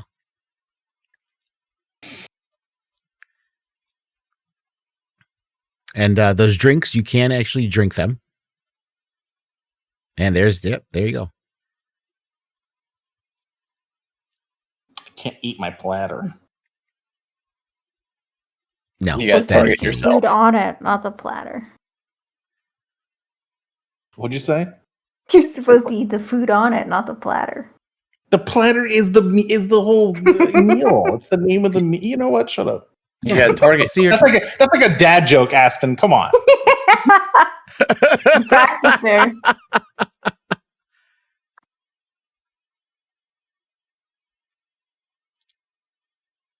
But if you have the platter, it's actually quite good. When you're drinking the platter, it's seared to perfection. No vegetables, because vegetables in this weather are hard to come around here. Unfortunately, there is some tough roots that they kind of use, kind of a sweet potato. With the seared knucklehead platter, and the bread, obviously, that's on the counter.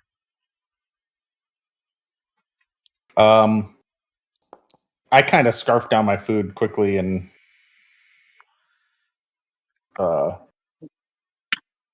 what are y'all getting drunk for? We're just tipsy. I just tell everybody I'm heading to Triglio's to try to find some supplies. I got to role play drinking because I can't do it in real life anymore. That's true. Tis a shame. So everybody's tipsy at this point. No, I'm sitting at a table eating my platter. Well, I mean, everybody who's bought a drink is what I mean. Hey, I bought some common ale. I'm not even nothing. Yeah, I went for the and it is actually on your sheet. Like I said, under your hit dice, you see inebriation points. Yeah. You gotta have There's some no We're just effect, I us think, three too. then, eh? Meet me at Triglio's. I'll be ready to go when you get there. Don't drink too much. too late. We're heading to Brent Chandler. You need a sharp mind and a sharp sword. Hey, maybe he'll start talking to us. Oh my gosh. Yeah. Kyle, do you drink in real life? Maybe you should drink when we play D&D. Wow. Loosen the tongue. I don't really All right, drink. we'll head over to Triglio's.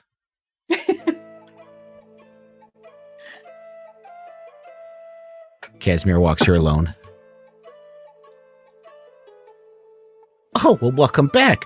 3 times in a few days? I'm glad we could make you such a loyal customer.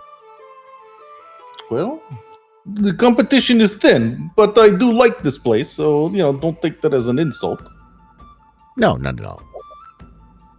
I am looking for some supplies that I need for my magic spells and whatnot. We're not really a magic shop, but what were you looking for? I need incense. Incense?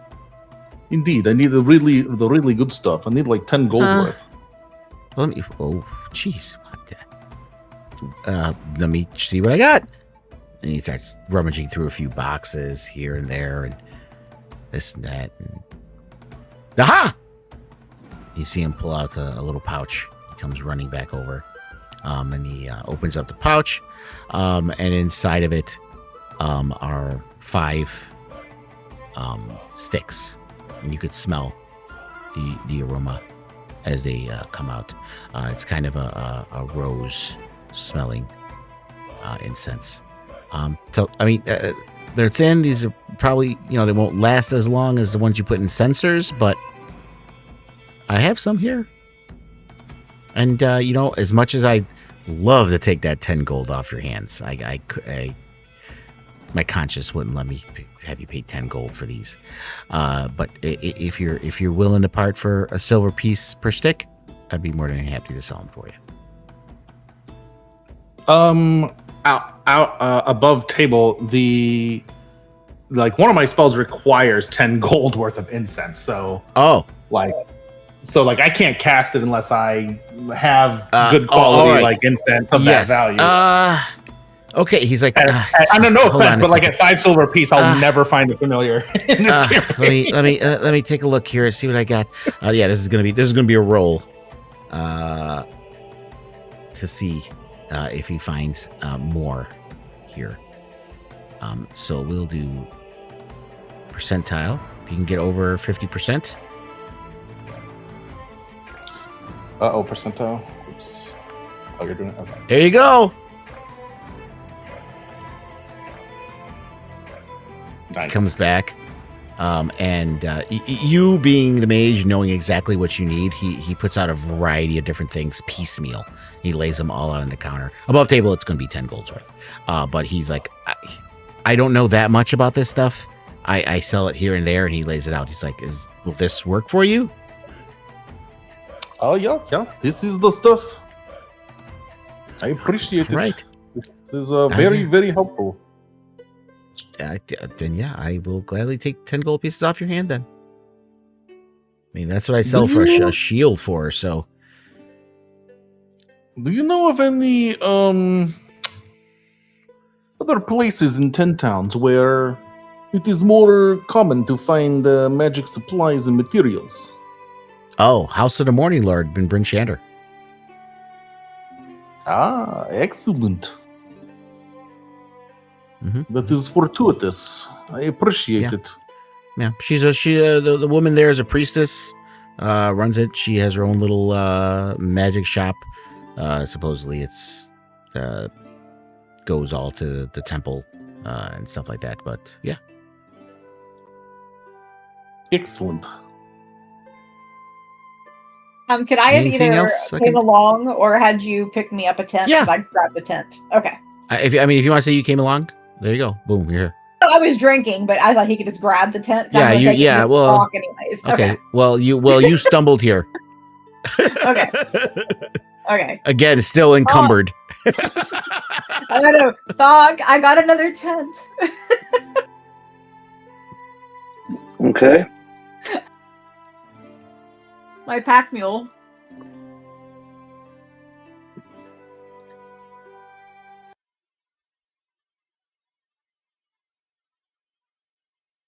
Oh.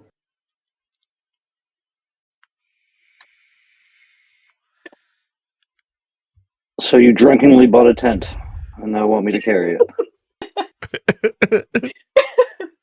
Well, I lost my other one. You never know when you need a tent.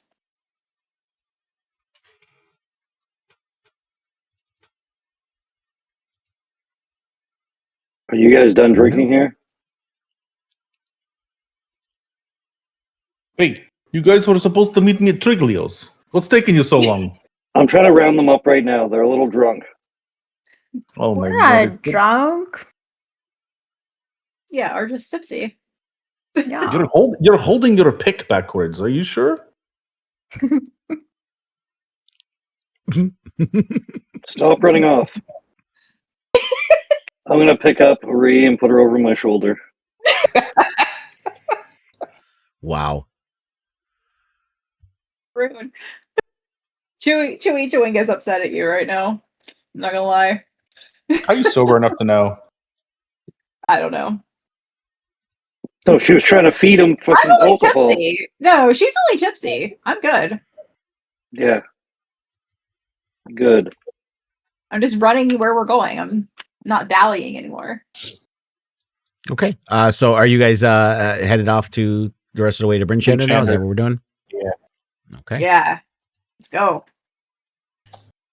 Guys, did I tell you about the monster, the mirror of Mirrored Walden that I heard about? Yeah. Is this another ghost story? No, right this here? is on the road. While we're talking on the road, Okay. I'm asking Oh, you. okay. Yeah, I heard the rumor of a lake monster there, messing with fishermen, chasing them off.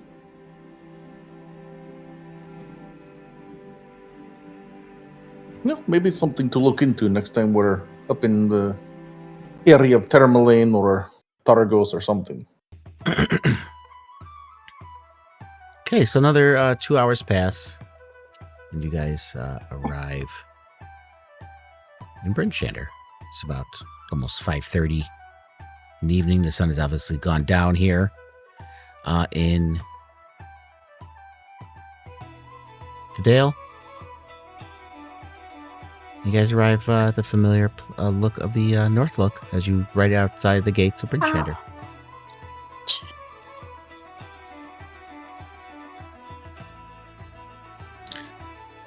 Hiln is here. Oh, I kept you guys. I put extra of you guys on the map. Oh, you guys are already on the map. So let me get rid of those extra tokens. So yeah, Hillen is in her normal spot.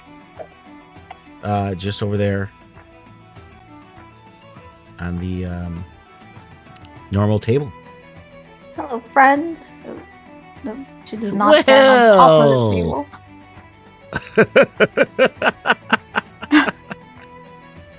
Aspen, Boy. just like plops the pot on the table in front of Hill. Gotcha something.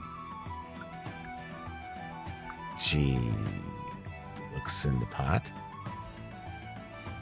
Well, look, crawl back in from the cold and in one piece. Near enough. That's a look I know. You found him. And she looks in the pot. Oh, you definitely found him. And she kind of like takes the pot and puts it off to the side, making sure no one else around is looking. And she gets a little quieter than her normal register. Damn, I'll admit it. I'd half convinced myself I sent good people off to die for an old woman's grudge. And she kind of reaches into her coin purse without ceremony, counts out the gold, and sets it down between you. 100 gold, like I said. You have my thanks for whatever that's worth to you. More than I can readily put into coin, but the coin's what I got.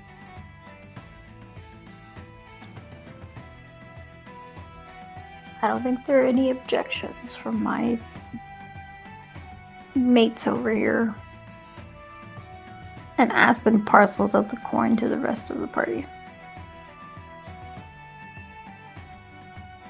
Any news in the meantime? She kind of settles back with her pipe. A little more at ease now that the business between you is actually finished.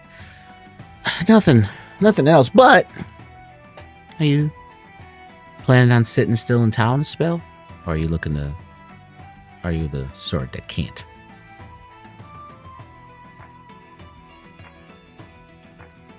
That depends.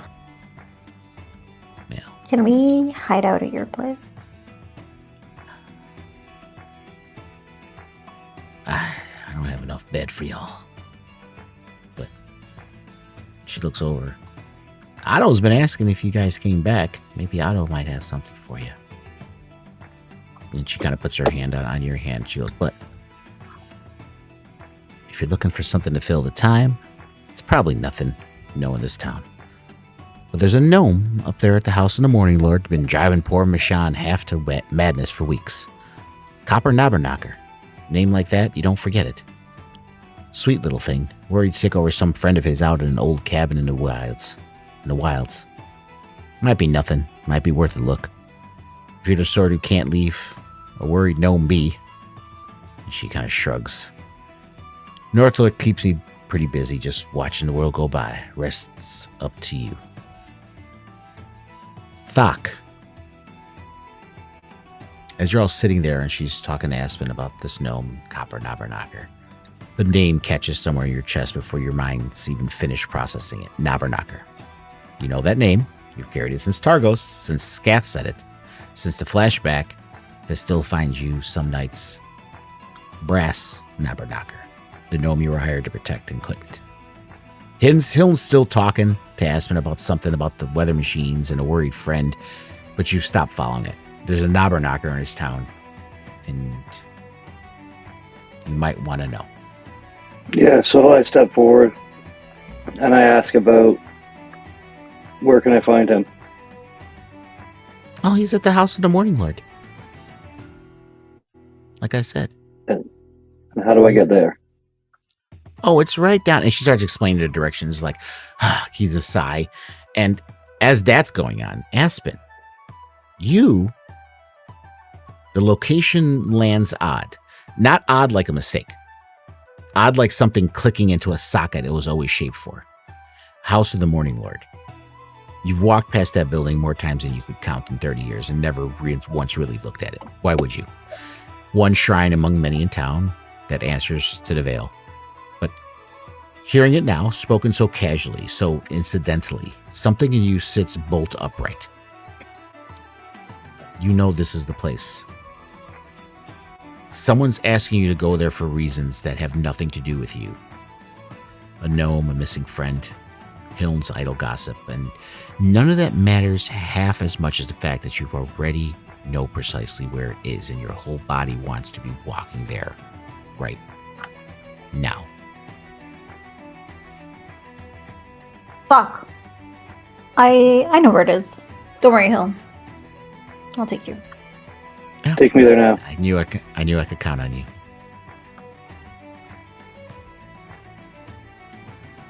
See you around, old friend. And I'll make sure I haven't seen you. But if you run into him, obviously let Markham know you're okay. I will. Heel, you mentioned an Otto something? Yeah, you were talking to him the other day. Otto Blackgrip was the guy you were talking to about the Shardlin. Oh, yeah. They're derp. Okay.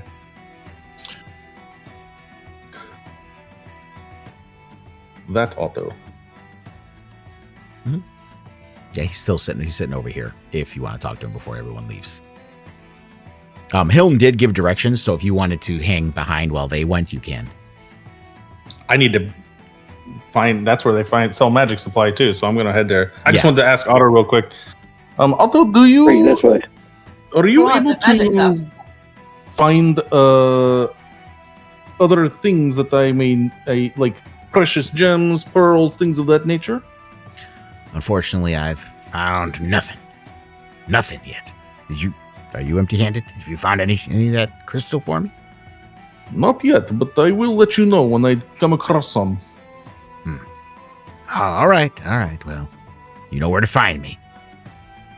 Indeed. Have a good one. You too. Everybody is apparently chasing after Aspen, who is running to the house of the Morning Lord. The thing I pried out of the wall in the mines, is that supposed to be in my inventory, or? You said, yeah, last we left it, you said you wrapped it up and put it in your bag, and you haven't touched it or talked about it since. So Right. I'm just saying, like, it's not okay. So it's not a thing that I need to. That should actually be in my Foundry inventory. Then. you can create an item. All right. Fair enough. Okay. Because it's an unknown. You don't know what it actually is, so Got you it. can just like label it unknown crystal, or whatever. Yeah. I have detect magic now. If I need that at all, that would help. Let's identify probably more what you would have needed, I guess. Right. Yeah, I have detect magic. Oh, okay. Okay, sorry. That's fine. And you just to verify, I think you guys noticed. You know how it works. Detect magic will just tell you the school of magic. If it's Yeah, if yeah, it's yeah. magic Okay, and okay. a school of. Identify gives you Okay. much deeper information. Yeah, that's Okay, why I'm that's looking what for a okay. pearl now above table. That's because if I can get a pearl, or if we can pitch in and get a pearl, then I can start identifying anything we come across Oh, okay. that might be magical, and we can actually learn exactly what it does and how it works. Perfect. That sounds like a great plan. I will contribute to that for sure.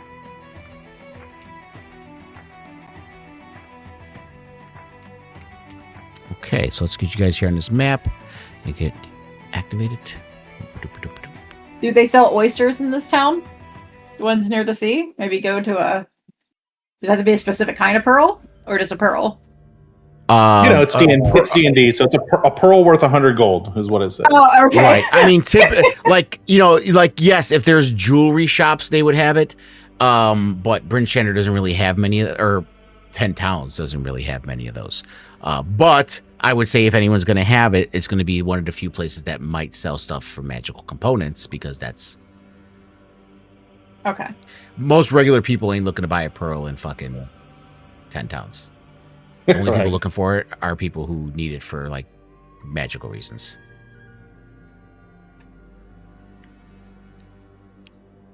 So you guys arrived to the House of the Morning Lords.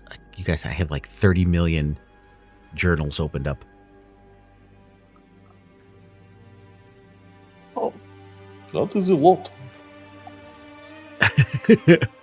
As you come in, you make your way through town towards the Northeast Market Square, where the modest converted house serves as a gathering place for worshippers of Aminatar, god of the sun. It used to be an ordinary house, but has been converted and looks pretty striking now. 2 stories tall, with large windows along the sides and the back, and as you approach the door, you hear the soft spiritual chimes of bells. You step inside, the air is warm, warmer than it has any right to be, given the weather. You see a woman dressed in blue robes standing behind the altar. Let's get her picture up to here.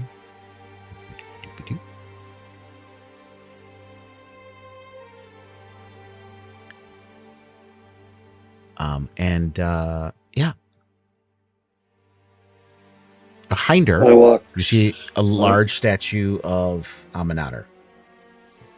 Fix this so that closes. Behind her, you see a large statue of Aminatar, kind of dominates the room. Tall cathedral windows are angled like magnifying lenses, straining to pull in whatever thin light it can that exists outside and cast it with bright across the interior. And as you come in, welcome to the House of the Morning Lord. How can I help you? I'm looking for brass. I'm sorry?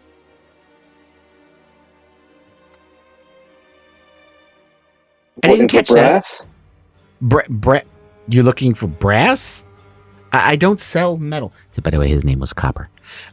His brother was Brass, the one that died.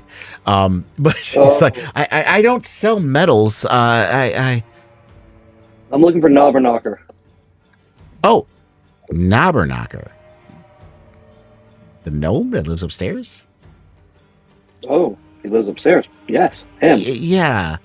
But I'm sure I mean aren't you looking to pray to our Lord and Savior, the Morning Lord of, Aminatar, and I have wares to sell. And she starts rummaging underneath the altar, head palming up as she talks. And, I definitely have stuff for you. She pulls out some crates and puts them out there, and she pulls out a bunch of pamphlets. Here's some pamphlets on our Lord and Savior Aminatar, the Morning Lord, which is what I would really, really, really like to spread the word about if you're interested in hearing. The people behind me, they want to listen to it. What way do they know about it? Sure, I there's stairs over suppose. here, Doc. Doc, over here, stairs. And you do hear clumping around up there, and you hear a voice shouting down. It's not Aminatar! It's Lathander, not that usurper! And she kind of smiles awkwardly and pulls out a small sheet of paper, and she starts writing some stuff down, and she like rolls her eyes, and Unfortunately, the temple needs funds and normal donations don't come as easy as they used to, so I rented my attic to that rock gnome tinkerer, Copper Numberdocker. He's an acolyte of Lathander. He helps me with services and chores and pays me some rent, so I let him stay upstairs. And you hear that muffled voice carried down from above, cutting her off mid-sentence. Lathander is the sun god, not Aminader! And she looks kind of dignifying with a response, just a long-suffering look. And, You've done a good deed. I try. As she walks, everyone walk away from her.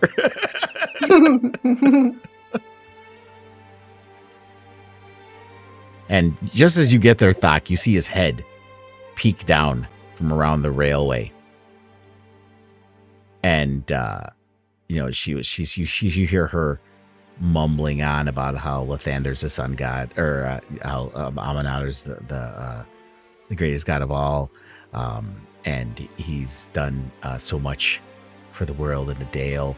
And you hear his voice as he looks down again. He goes, that is not what happened. And you know it. And he thumps down a few steps.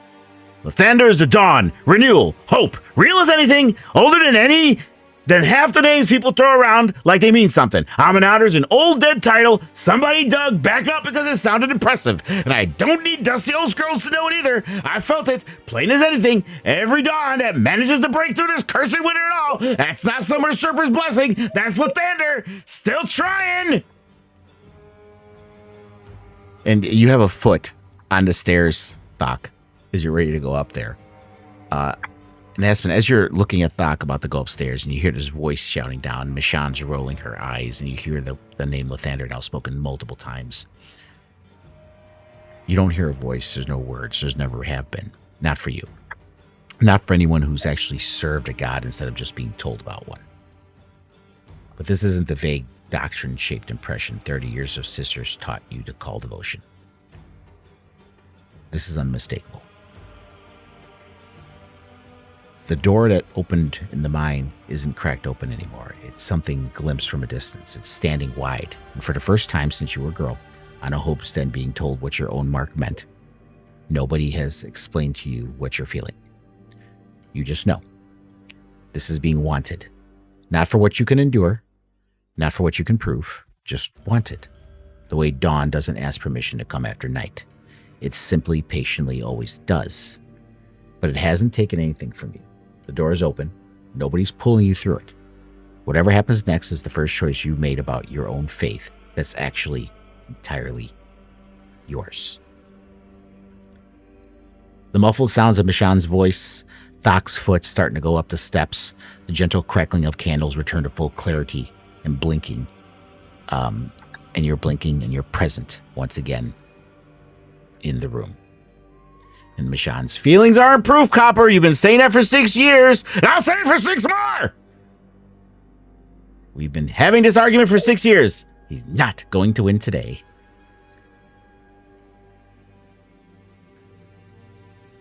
And he looks down at you. Oh!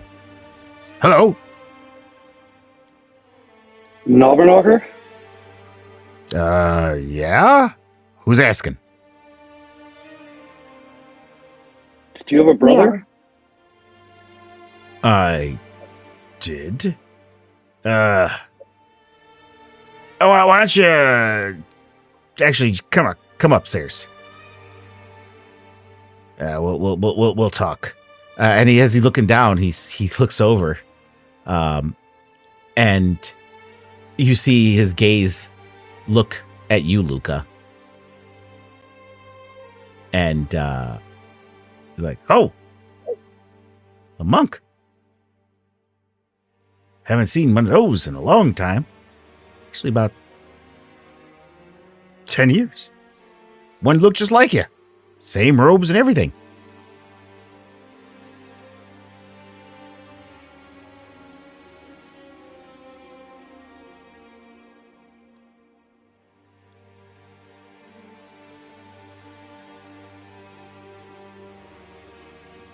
Oh, you saw someone from my order? Yeah, actually, I did.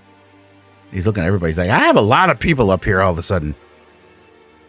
But hey, make yourselves comfortable. He kind of sets down what he's working. As you guys all come up there, you see him. He was working on something, tinkering, and he kind of sets down whatever he's holding. He looks at everybody upstairs, and he looks at Luca, who mentioned that. He's like, I know that look. Not you, obviously. Never met you in my life, but that. And he gestures vaguely at Luca's robes. His stillness, whatever reads as a monk coated. Saw someone just like that came through once. Years back. 10, maybe? Quiet fellow. Didn't say much. What he did say was strange. Kept asking about the sky of all things.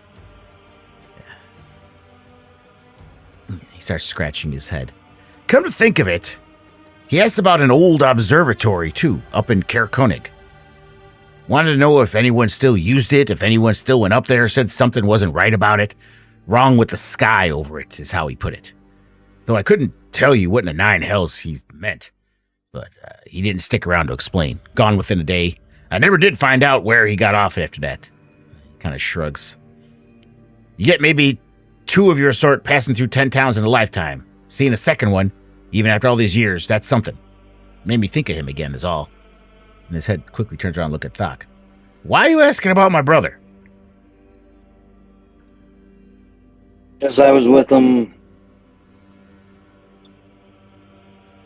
when he was last seen, and I've been searching for him. I haven't been able to find him. You see him kind of waver for a second, and he grabs a stool and sits down in it. Kind of slumps down. You were with Brass? Yeah, I still had hope he was alive, and when I heard that, the Knobberknocker name, I had to come see. I didn't know he had a brother.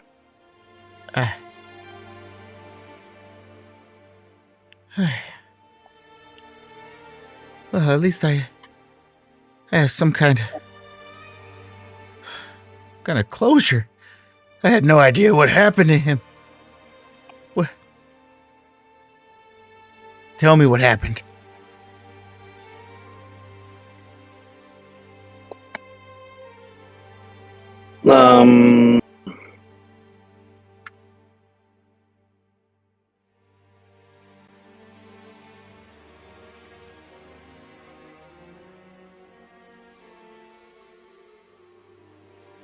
I'm trying to, above table, I'm trying to figure out. Yeah, you were hired for some reason. Nerth and his people in Luskin wanted him for something protected, and they hired you to protect him. And then these 4 assassins burst into the room before you could even get a chance to get up.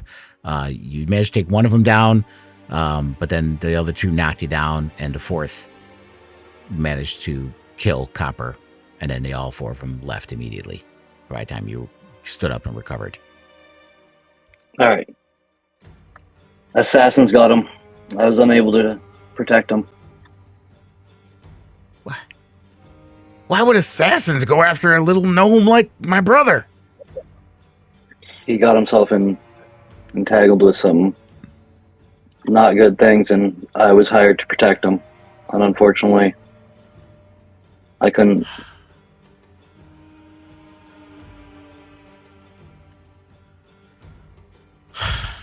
He was my best friend before he was my brother, if that makes any sense to you. Better with his hands than I've ever been. I don't He was say a that good about man. many people. He was. We rode every month near enough, right up until we didn't. And then it was some stranger at the market telling me he was dead, and I wouldn't believe it. He said it like he was reading it off a shopping list.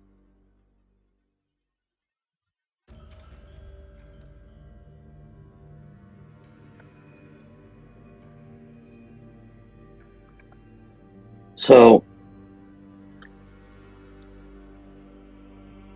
I feel like I owe your family a penance.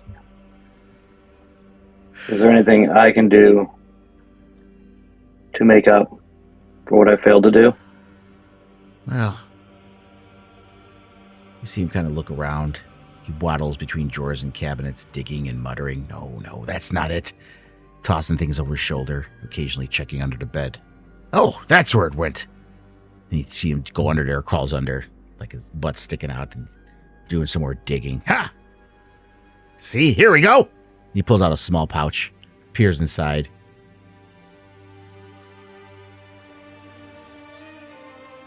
And he pulls out this little oil painting of him and another man, a human man.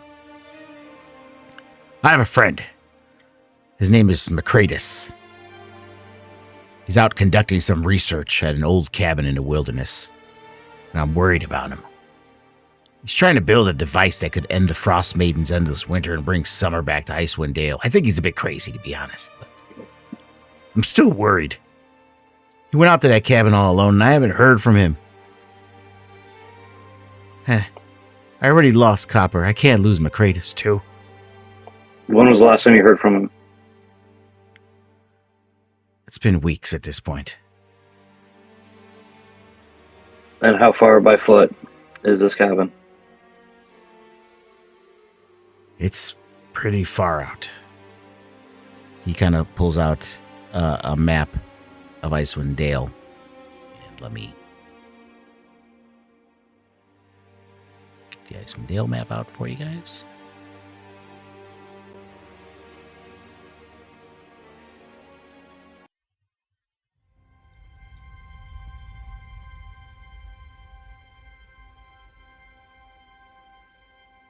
And he points to the map. Somewhere just north of Lonelywood.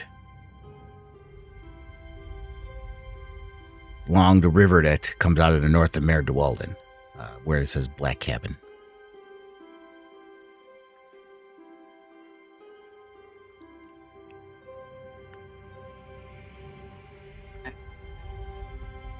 Is there anything else we should know about it that way?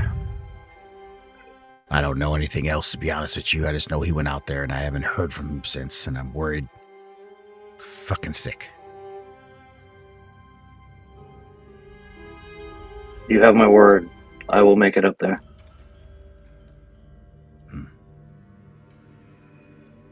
That's... I'm glad to hear that somebody will at least go take a look. Because I don't know if he's coming back, to be honest with you.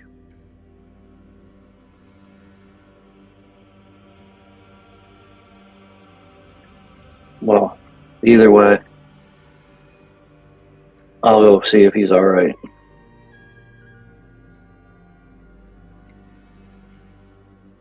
Aspen, as you're up here, in here, listen to Copper talk. That glow, that warmth, that feeling, everything that I described a little earlier is all flowing into you, overwhelming you. You could feel his presence. And again, there's no voice. There's nothing telling you anything. It's just a feeling. And your lips mouth the word Lathander.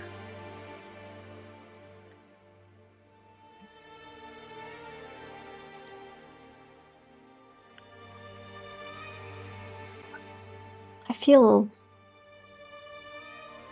drawn to this god of yours. Lathander, Lathander, Lathander. He is the dawn.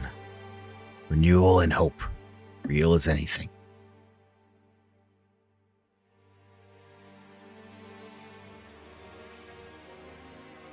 I was a follower of Oral. But no longer. He looks at you. You see him go back over to some desks and start pulling out some items and pulls one out. And he holds it out in front of you. And you see this amulet. That's the symbol of Lathander. some reason, I think this should be yours.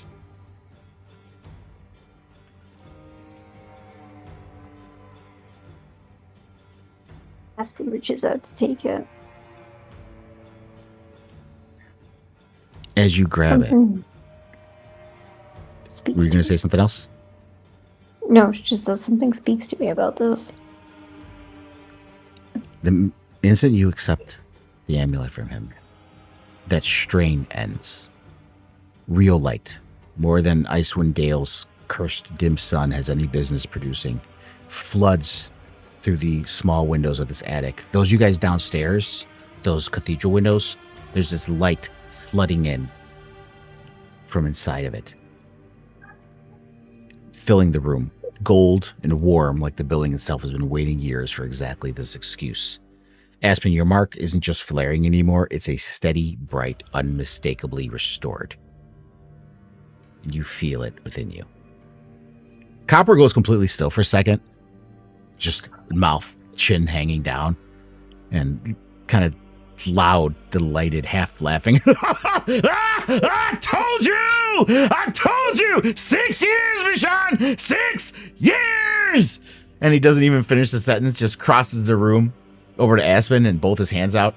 He's beaming like Bryn Shander's whole winter just broke at once. And he kind of offers a hand. He doesn't shake it so much as held onto it. Welcome, truly. Welcome. May Lathander be with you.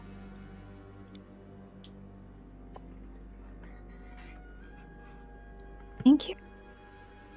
I feel his presence. You always will, even in this accursed cold. She puts on the amulet. Okay. I think it's a time for a picture change. Let's change this portrait.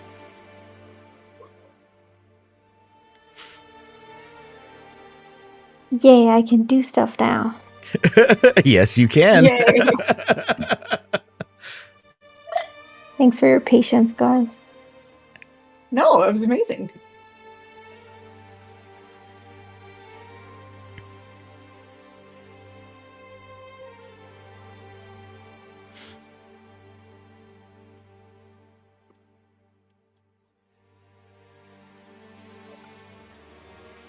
So I come back downstairs and I tell Ree I'm heading up to this cabin. Right now? There's something I have to do. That seems really far and dangerous. Doesn't matter.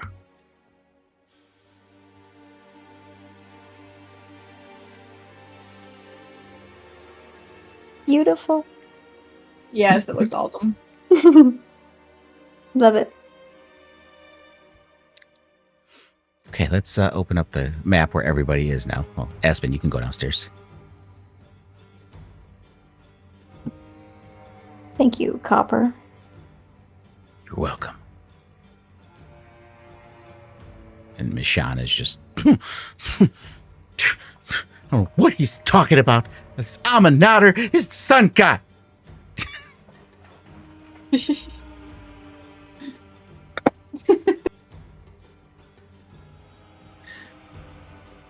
Aspen just smirks at Brother Luca. Where's your god now? I don't know, but Luca heard about another monk of his order was out here 10 years ago.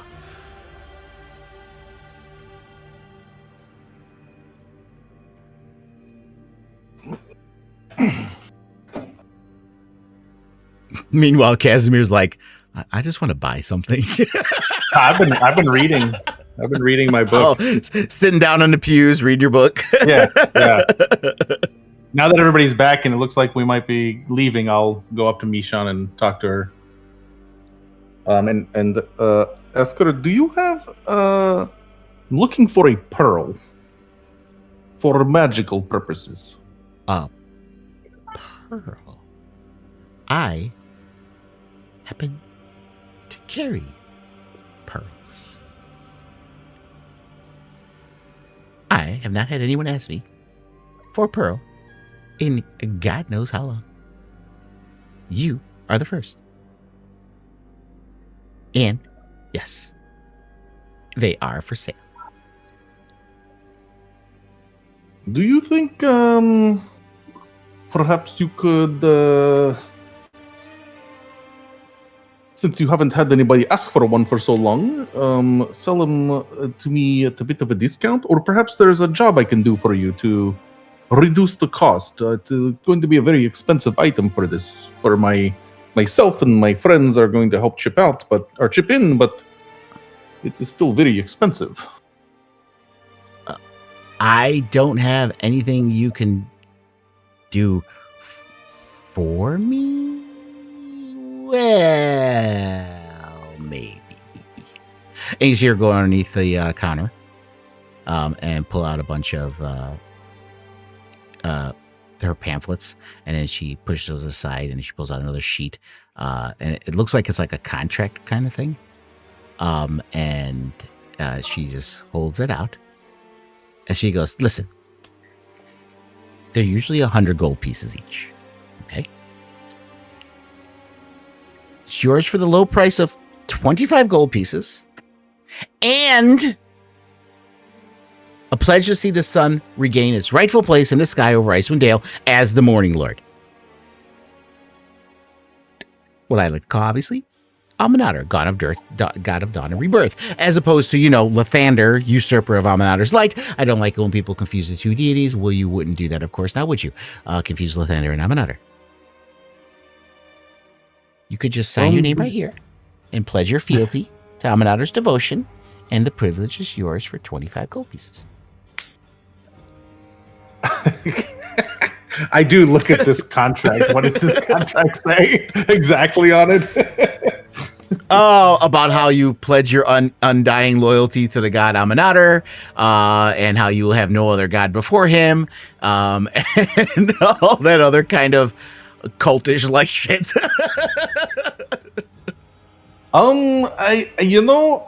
Where I come from, there is no Aminatar, and there's no Lathander either. The gods Her we eyes worship are just narrow, and her whole entire body doesn't move. Her just one hand grabs a piece of paper and slowly pulls it away from you. Then it's 100 gold. wow.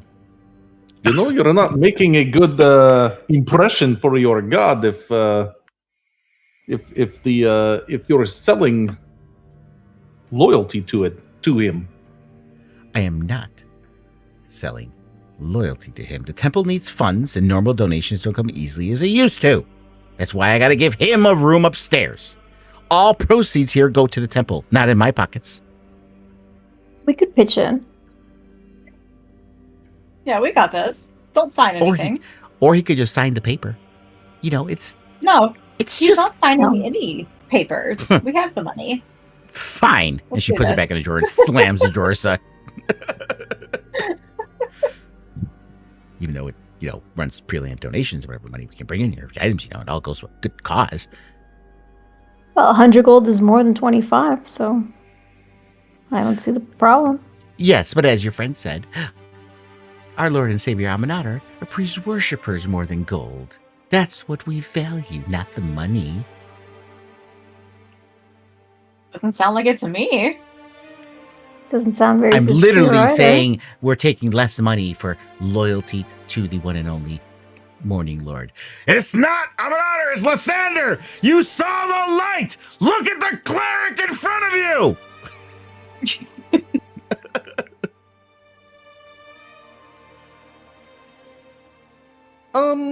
Okay. So, listen, 6 years of arguing, I don't think either of you are going to be convinced. And I'm not a big worshiper of any god, but my family worships the Luna, and she is very revered where I come from. The moon? The Oh, excuse- moon? So Luna is known as the moon goddess, but the The history is that she precedes. She's one of the gods that precedes either of your gods, and is rumored to have created the sun herself. Sure. Perhaps sun only she's comes out every the day. sun goddess. The sun only comes out every day. The moon decides to give its full light at night, maybe 6 days out of the month, and then 6 days completely gone. And the rest, it's kind of half hiding. Yeah, of course, the moon's so much better than the sun. No, I didn't say that. But you know what? This is not a... Do I still have my pot? My big heavy pot? Yeah, why wouldn't I you? gave it. There's Didn't no I give it? knocker No, out. No, Take she the gave pearl. it. She gave it to. Wow. No, she gave it to Hiln. The head, suffix heads in it. Oh. Oh no! I need my pot back. I mean, do Well, you? well, You're finally not overburdened. No, I have it. I still have it on me. I have iron pot Oh. listed. Yeah. It's fine. I went and got it back after we took the head out and sanitized it. It's all good. So then, yeah, it Rashawn! would be like... Get up here! Yeah. Get up here, Mashan! There's some shit going on. You need to take care of it. There's rodents up here. Get up here. Oh, hold on a minute. She runs upstairs, and a few moments after she runs upstairs, you hear the little feet clomping downstairs of Copper Nabernacker. Mashan goes upstairs, and Copper, after she's up there a few minutes, comes running down. What does she give any grief about?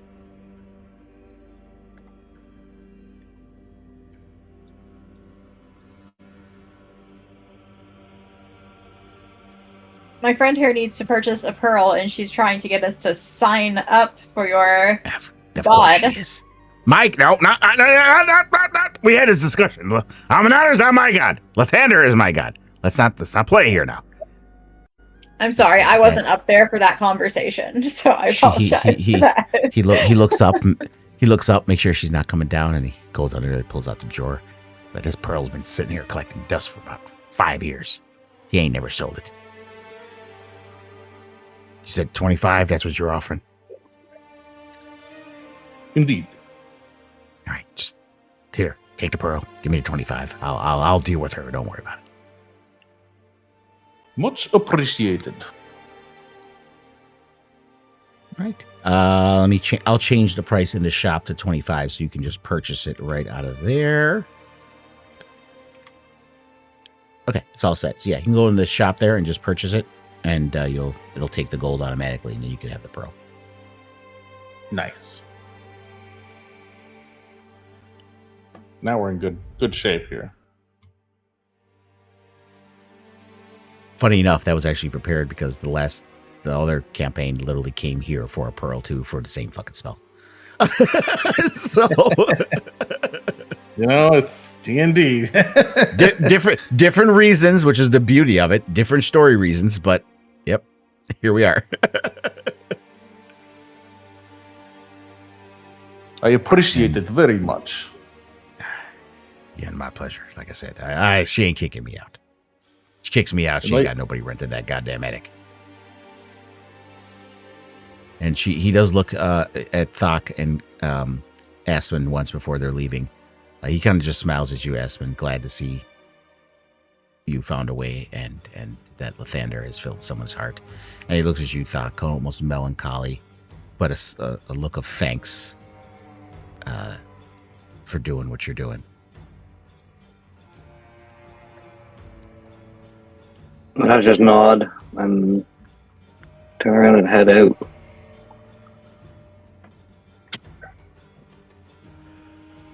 To tell Ree that I'm leaving.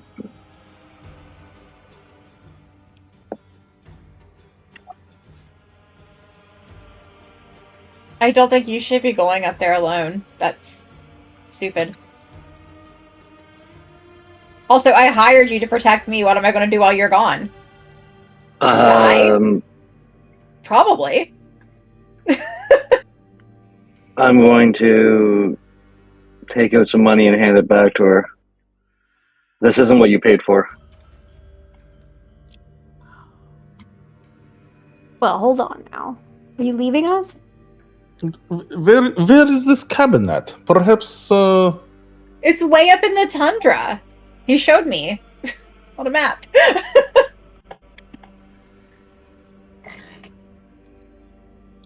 I think going into the tundra alone would be a suicide mission.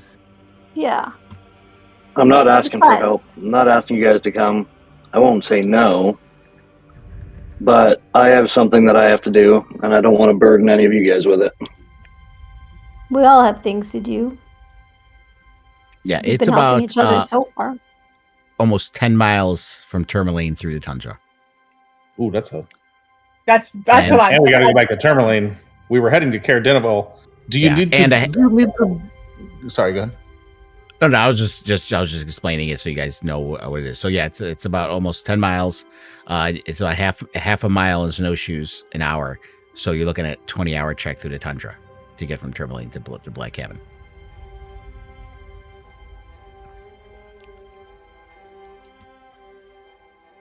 Besides, you're May barely I- equipped to make this trip. Yeah, this is Well, a. maybe I can get a sled somewhere. Yeah, maybe work on that. But I wouldn't go up there now. It's a death trap if you do. And it's Perhaps already we dark. could find a sled in Bryn Shander or Caer Dineval, since we're heading that direction. And if we do, then we can just cut across the tundra to Tourmaline and then head north.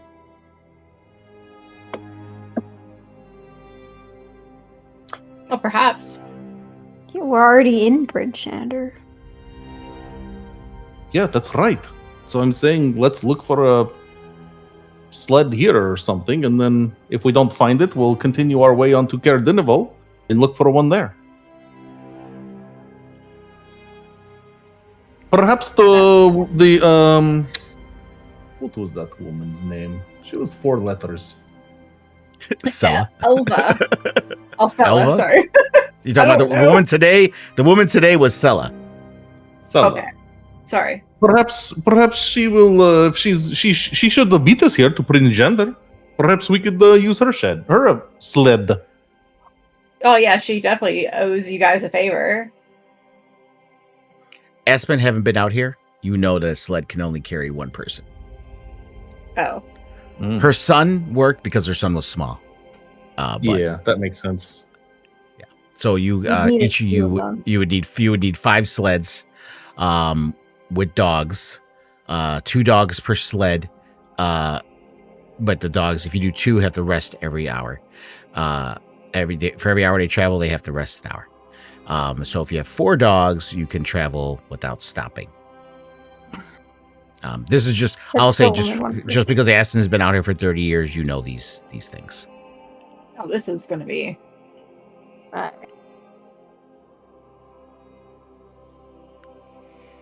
Is this when I mentioned above table? The module is designed to keep you guys in 10 towns for a little while. Oh, okay. Yeah, I figured, you know. Why So I got don't some we bad news for you, Thok. Unless you're wanting to roll a new character, I don't think we're gonna make it up there, buddy. Not And again- yet. Yeah. Don't love it. Nothing's stopping you from Can't run walking north. there. It's just highly not recommended by anybody who knows this area. Yeah. All right, well, let's move anyways. Wherever we're going, let's keep going. Cabin can wait. It's a suicide mission. Sorry, Thok, but we'll figure out something. Well, I'm getting there. Don't worry. That's the storytelling. So we're off So- to Cardinival. Care? Yeah. It is How far is that? 5:30. Yeah, it is 5:30 in the evening right now. So if we're looking at the map here, you would have to go along the Eastway, turn before East Haven, and go up to Caer Dineval. So on the roads, on foot, Bryn Shander to Caer Dineval is 10 and a half hours. Oh. Yeah. What about the East Haven? that's- If you're going Bryn Shander to East Haven, it is 7.5 hours if you go directly to East Haven. So you could go to East Haven, spend the night, and then head up to Caer-Dineval the next morning.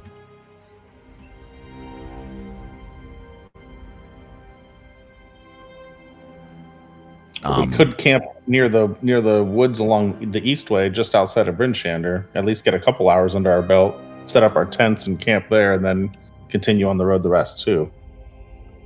Should be a logical option, I think. I mean, we could probably make camp at the fork in the road there, somewhere near there, and then Like halfway or whatever. yeah,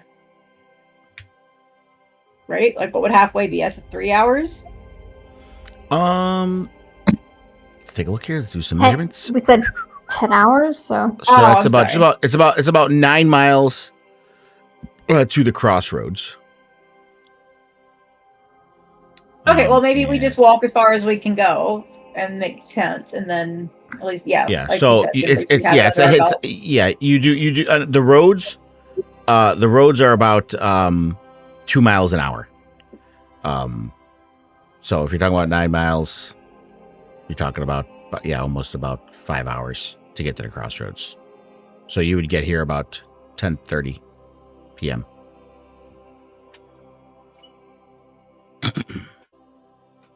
well, better get going. Yeah. Agreed. Do we have enough tents? Should have 4 again. Did you get your pot back? Yes. Yes, it did. All right. Yes, I have 2 tents.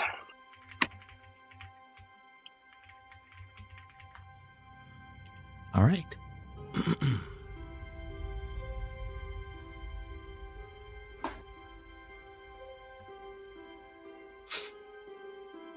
Do you know what they call a tent before you set it up? Pretense. Wow.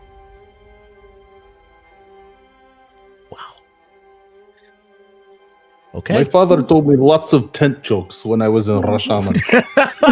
Blame me for my platter joke. And I will say this: you guys hit level 3. Yay! I wanted to get through all that other stuff first before I said it. So you guys are level 3. So I'm I'll import you guys. So Rhiannon, if you want to change to spring in D&D Beyond, go ahead and do that. I'll import you last. I'll do everyone else first. Oh yeah, Well, I I haven't gotta- done mine yet. Yeah, I gotta do mine too. Oh, okay. Go ahead. Oh my Now, gosh.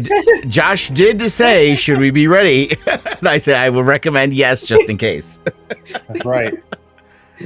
I thought I know just I in can case import- was DM talk for like, Oh, no. you know, maybe. I mean, again, it depends on you guys. It depends on how long, RP takes, on what you're doing. You know what I mean? So, yeah.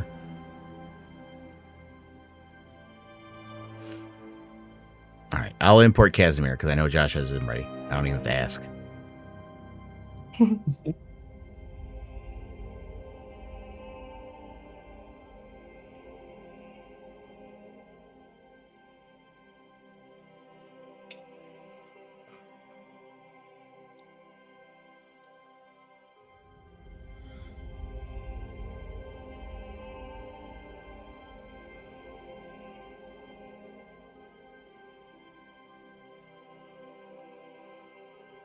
Okay, I have done that.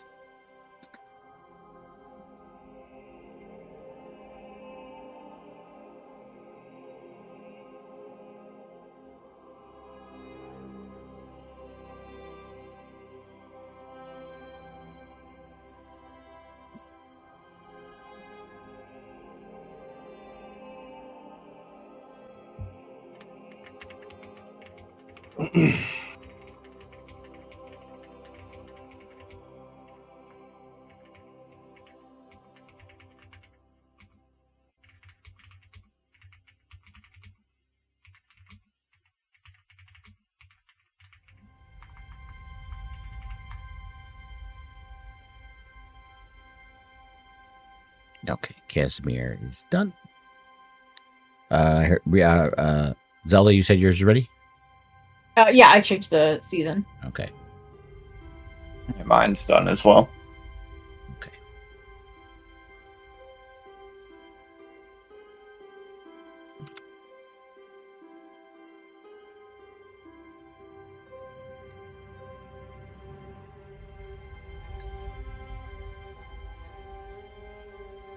I think I'm done too.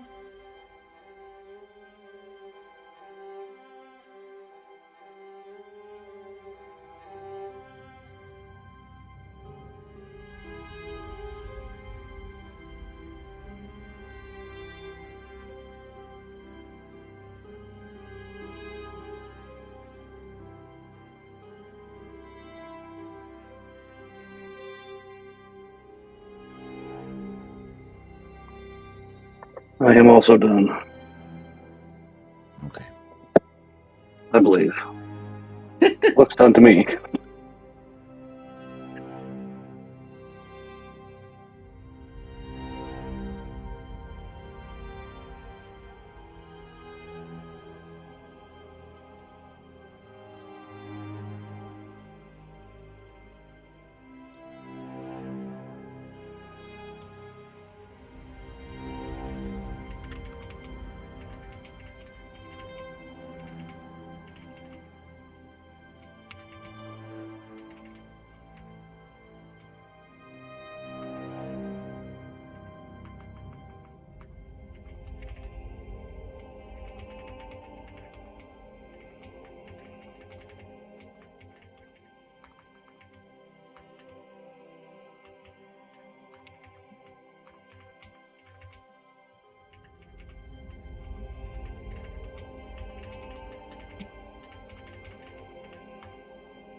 Okay, Luca's done. Aspen.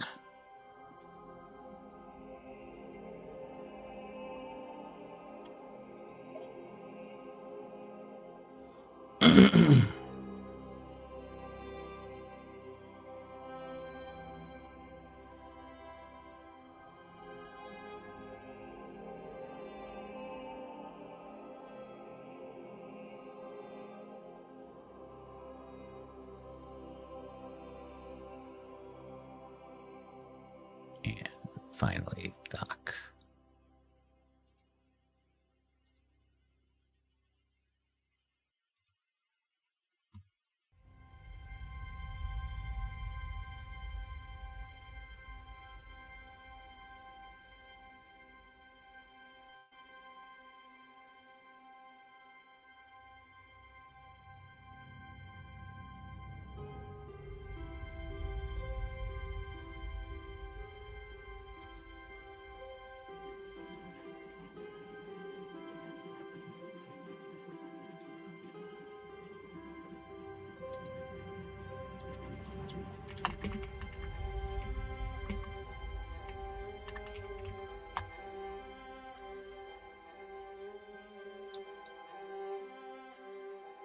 Okay, go ahead and check your sheets. Make sure everything looks right on them.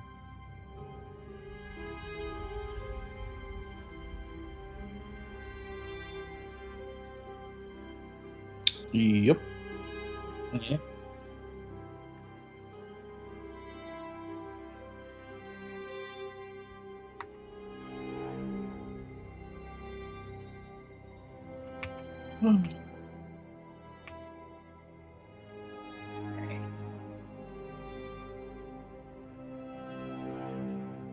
Looks good.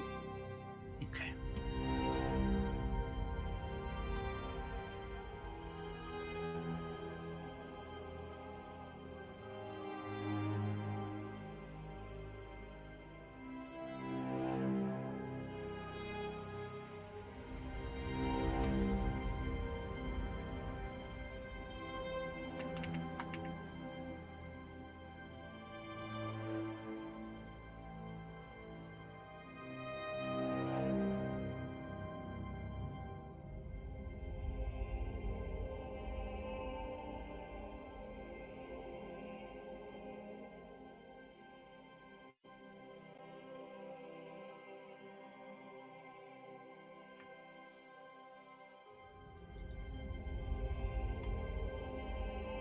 All right, so you guys start to make your way out of Brinshender.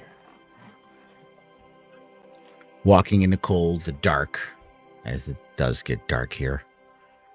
Quite early. It was dark when you left. Making your way down the road, which is relatively safe. And after about 5 hours, you do see the crossroads ahead.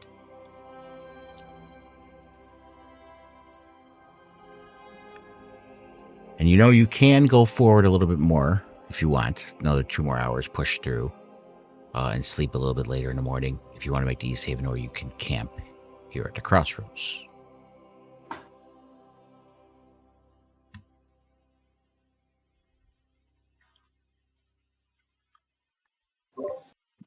What would you like to do?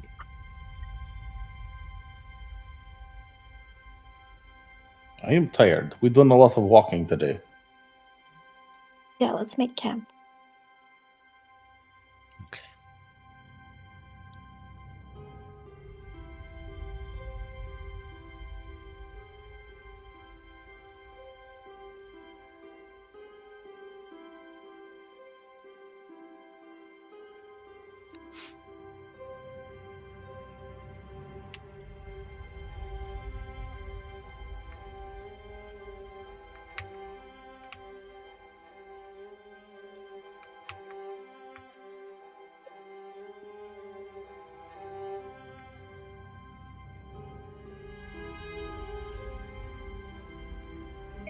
And yes, I know this place is going to look familiar. It's not the same place, but I use the same tundra map for many things.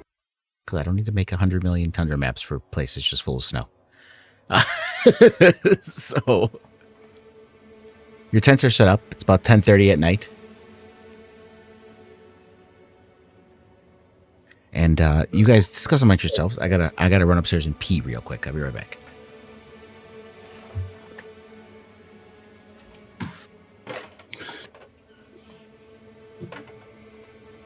We heard something else about something going on in Caer Konig, right? Other than Cora's son? I thought so. I don't remember what.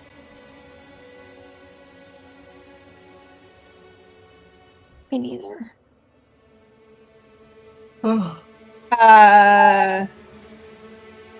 Mysterious literally things are disappearing. Mysterious Oh, things that- are disappearing. And the owl bear. Right? The owl bears are either Dugan's Hole or Caer Konig. That's what the speaker of Targos said. But we're going to Caer Dineval, aren't we? First. Oh, you're right. Yeah. Yeah, Caer Dineval. Oh no, Castle? the gnome priest Nobberknocker that you just met. He was saying that there's something about An observatory.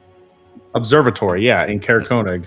Observatory Yeah. there that a monk that wore the same kind of robes and vestments as Luca 10 years ago was asking about an observatory up in Caer Konig, something about the sky being strange above it and this and that. So that was Caer Konig. The thievery and stuff going on, that was also in Caer Konig with the speaker Trovis. Yeah, it's from Caer- Petra, right? Yes. Okay. Caer Dineval was Cora's son, Mm-hmm. Right. who are in Caer Dineval. The That's owl what bears really you were cool. mentioning, Rhiannon, the speaker said those cities, but he wasn't talking about how they would be in those cities. He was saying those are closest to the wilderness, so maybe somewhere outside of those in the tundra is where owl bears might be. Oh, okay. And if you went to those cities, maybe somebody there might have seen or know where owl bears might hang out, if there are any, or anything like that.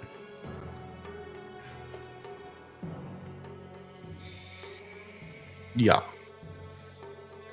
The tieflings took the shards to a castle, and we think it's either Caer- Caer Dineval or Konig. Yeah, correct. Right. Ouch.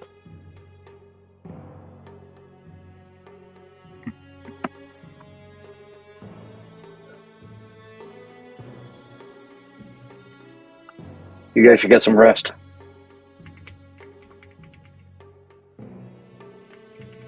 Agreed. Before I do, I would like to unwrap this crystal Mm-hmm. and spend some time identifying it with the identify spell. Alrighty. And you're just doing that as a ritual? Yeah. I'm in no rush at this point. I'll just read it out of the book, word for You have word. time.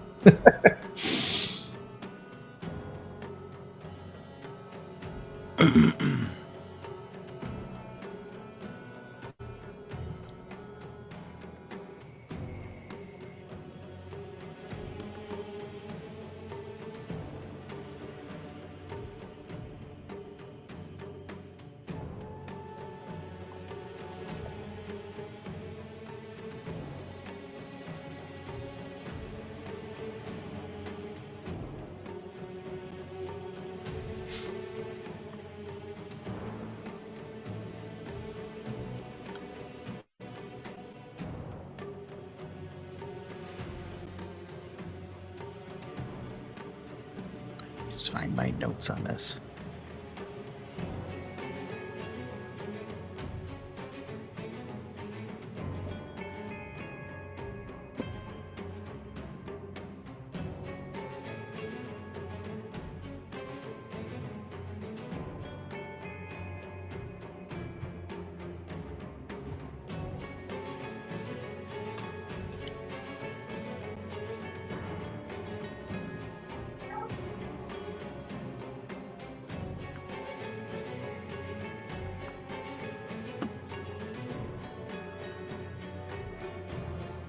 Okay. And actually, I should have did this when you were sleeping in the other town, but I forgot. I will mention this now. Because I figured Casimir wouldn't have really not talked about this openly.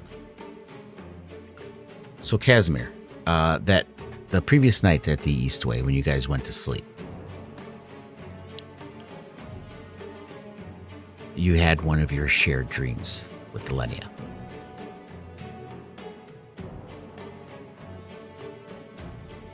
And you're speaking in it. If I read it correctly, you guys actually do like full-fledged speaking in these shared dreams, right? Yeah, that's what I figured. Yeah.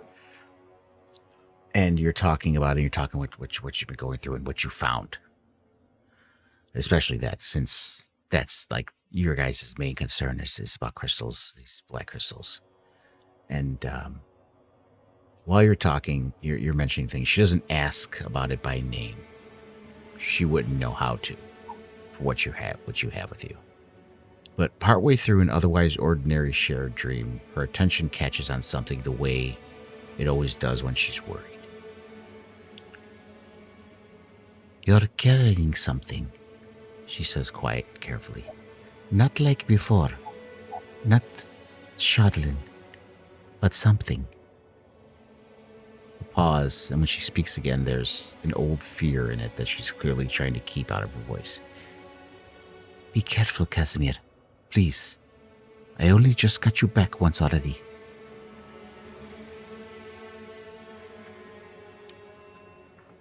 I will, of course. I know you're only trying to help. But don't play with forces we don't understand.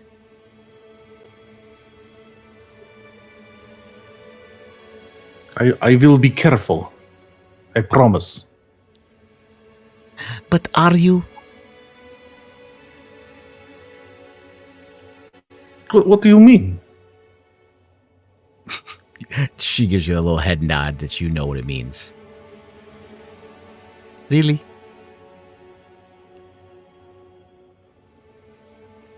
You've always been headstrong, Casimir. Well, I cannot argue with that. You know me? Probably better than anybody. Okay, I'll say this the nicest way possible. Be my kind of careful, not your kind of careful. Casimir smiles and kind of laughs at that.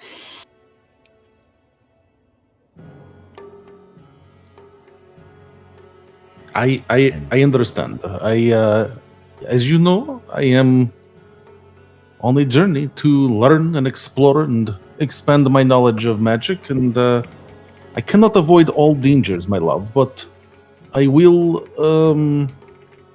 I will take your words to heart. And that is all I can have, at least, is to trust you. And I do trust you. I just don't always trust your judgment. Well, that is why I have you to guide me each night. Puts a hand on your cheek. Exactly. And that is why you listen like a good boy.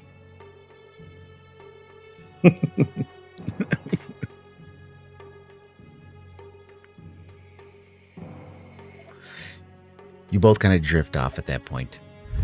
In that same sense where you're both having these conversations, and it's not a rip or end or anything like that. You just kind of both drift off, and the words just kind of go out in the ether, and then you both drift off to sleep almost naturally, to where the conversation didn't officially end, but you feel it ending calmly as you both drift off into your sleeps out of the dream state. And that was back at the Eastway before you left. And you've been carrying those sentiments all the way through everything you've been doing, knowing you've had this crystal and not really having much time alone, and perhaps being out here in this tundra, out in the wilderness, with nothing but the howling wind outside and the dropping temperatures. And even with the tent and the fires, you could feel it seeping through. You still have to keep your cold weather clothes on, even inside this tent, just to stay warm while you sleep. And you prepare your ritual. Why don't you tell us what that looks like? I unwrap the crystal. I'm mindful not to touch it with my skin or my hands.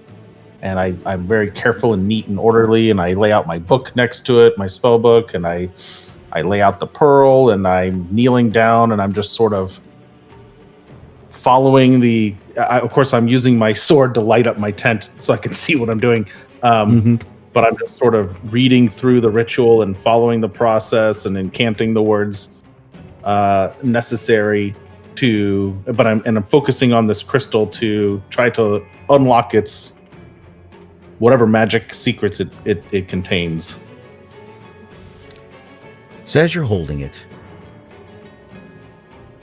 you know what you're looking for. Even though you really hadn't seen it other than a few pieces that they had back there in Rashomon and what was going on. Something about this doesn't sit the way you've always pictured Charlotte. From every account that you've ever been given, Elenia's warnings, the corrupted, how do you pronounce it? Wyclarians?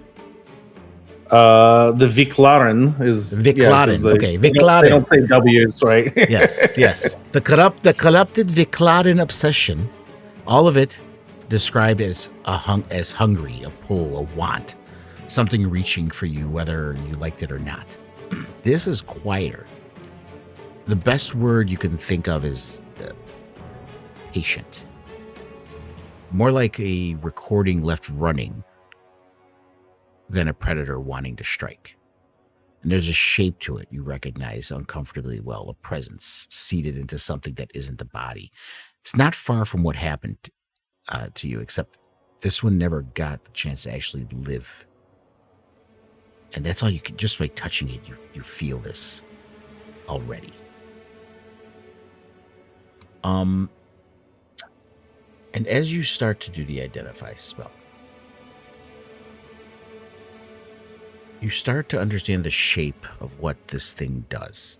You do feel something magical, but it's not the kind of magic you're used to. It's not the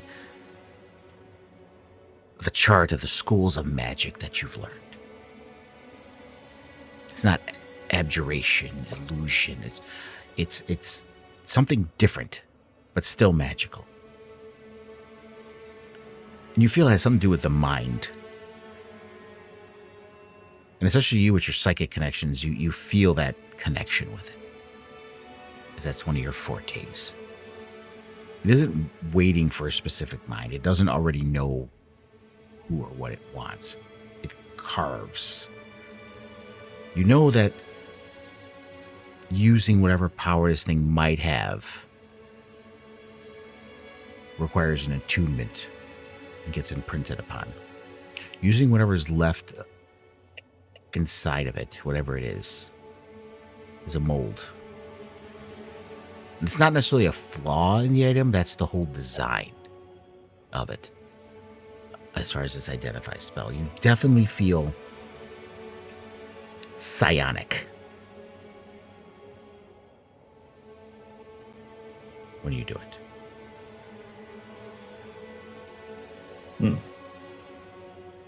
Let's see what else I got here for this.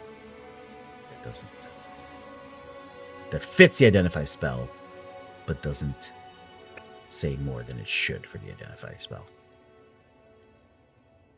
Do I know if it's cursed or not? Cursed? No. And as far as the way you understand what curses are, no, it's not cursed. Okay.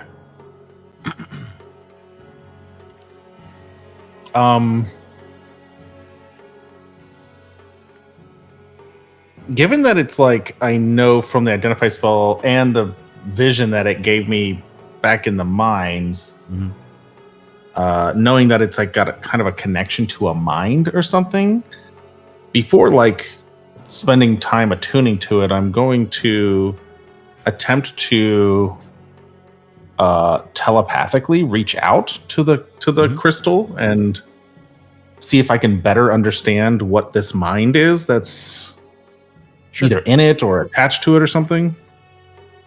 Yeah, that's definitely something you could do. I'm going to use Arcana for that. I think that's the best stat to use. So go ahead, give me an Arcana check.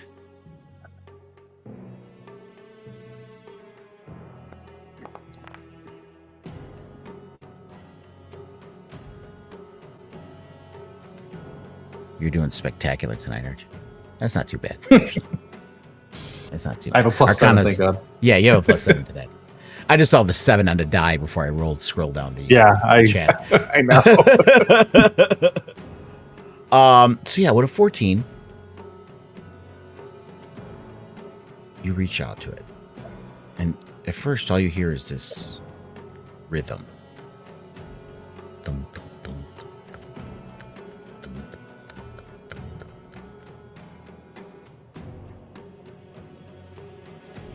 It's more like brushing up against something, against the edge of something much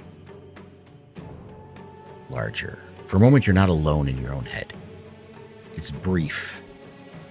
And it isn't the crystal exactly, it's more like a vast, distant hum that the crystal signals only one small note inside of.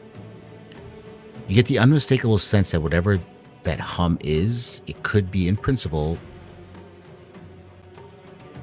this note too. You don't know if it has, you just know that it could. If that makes sense. Yeah.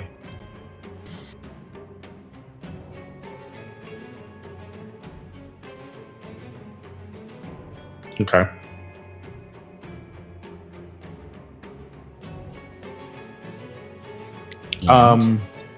Yeah, I pull my mind back away from it and I wrap it back up. I'm not convinced I want to, at this time, attune to it and kind of bond with it in that way.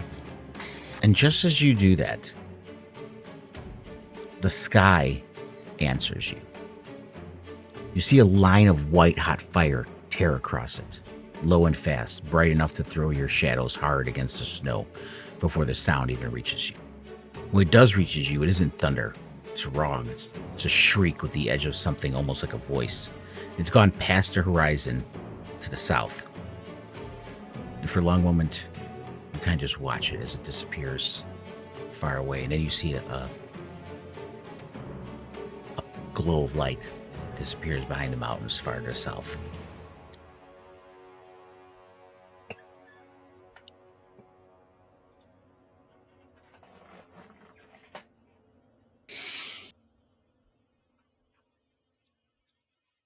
Wow, interesting.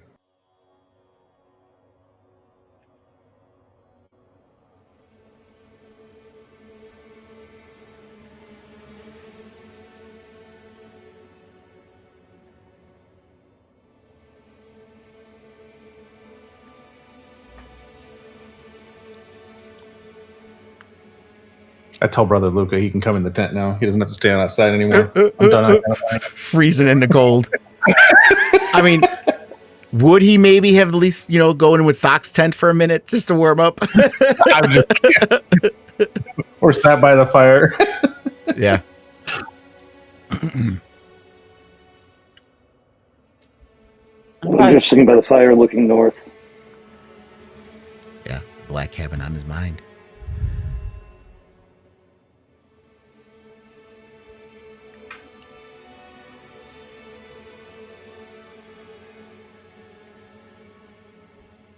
Okay.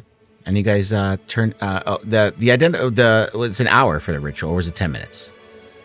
Identify rituals 10 minutes. 10 minutes. Okay. But yeah, you guys did set up at the tents and all this other stuff, so it was almost a half hour. So it's like about 11 at this point. Yeah, I'm exhausted.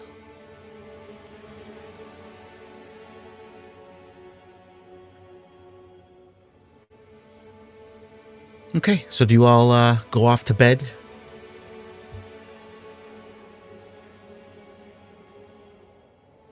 Yes. Game in real life. I will also cast the alarm spell around our campsite before I go to bed. Mm-hmm. Okay, so you guys drift off to sleep, and after a couple hours, that alarm spell does go off, and you can hear some howling coming near the tents, and that is where we end our session as 4 wolves are approaching your campsite.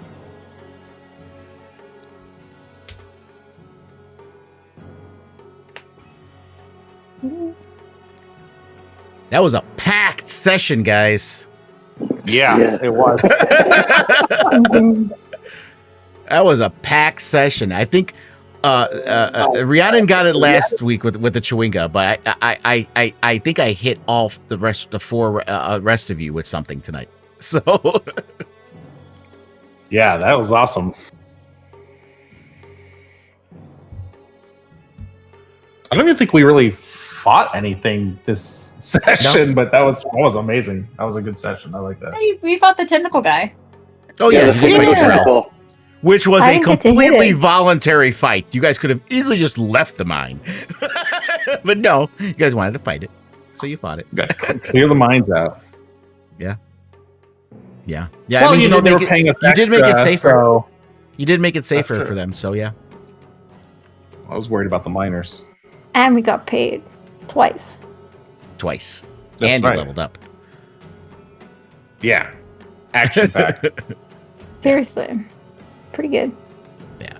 And I'm glad it worked out the way it did. You still got the level up, but I was telling Emily when else, because I did want to touch base with her about all this first, especially with God and this, that, make sure, that everything was copacetic with it. And I told her, I know everyone wants to hit level 3. I think they can slow down long enough to let your cleric become a cleric. So we could do that. But yeah, we got there. We managed to get quests completed, level up. Your cleric's a cleric, and even got you guys some hooks for everybody. Now you can do shit, Aspen. Yeah. Yeah. Very exciting. And you got a fancy new amulet, a new shield design. I expect to see fire raining down from the sky now every combat. I just assume that's something that you can do. I don't know many clerics.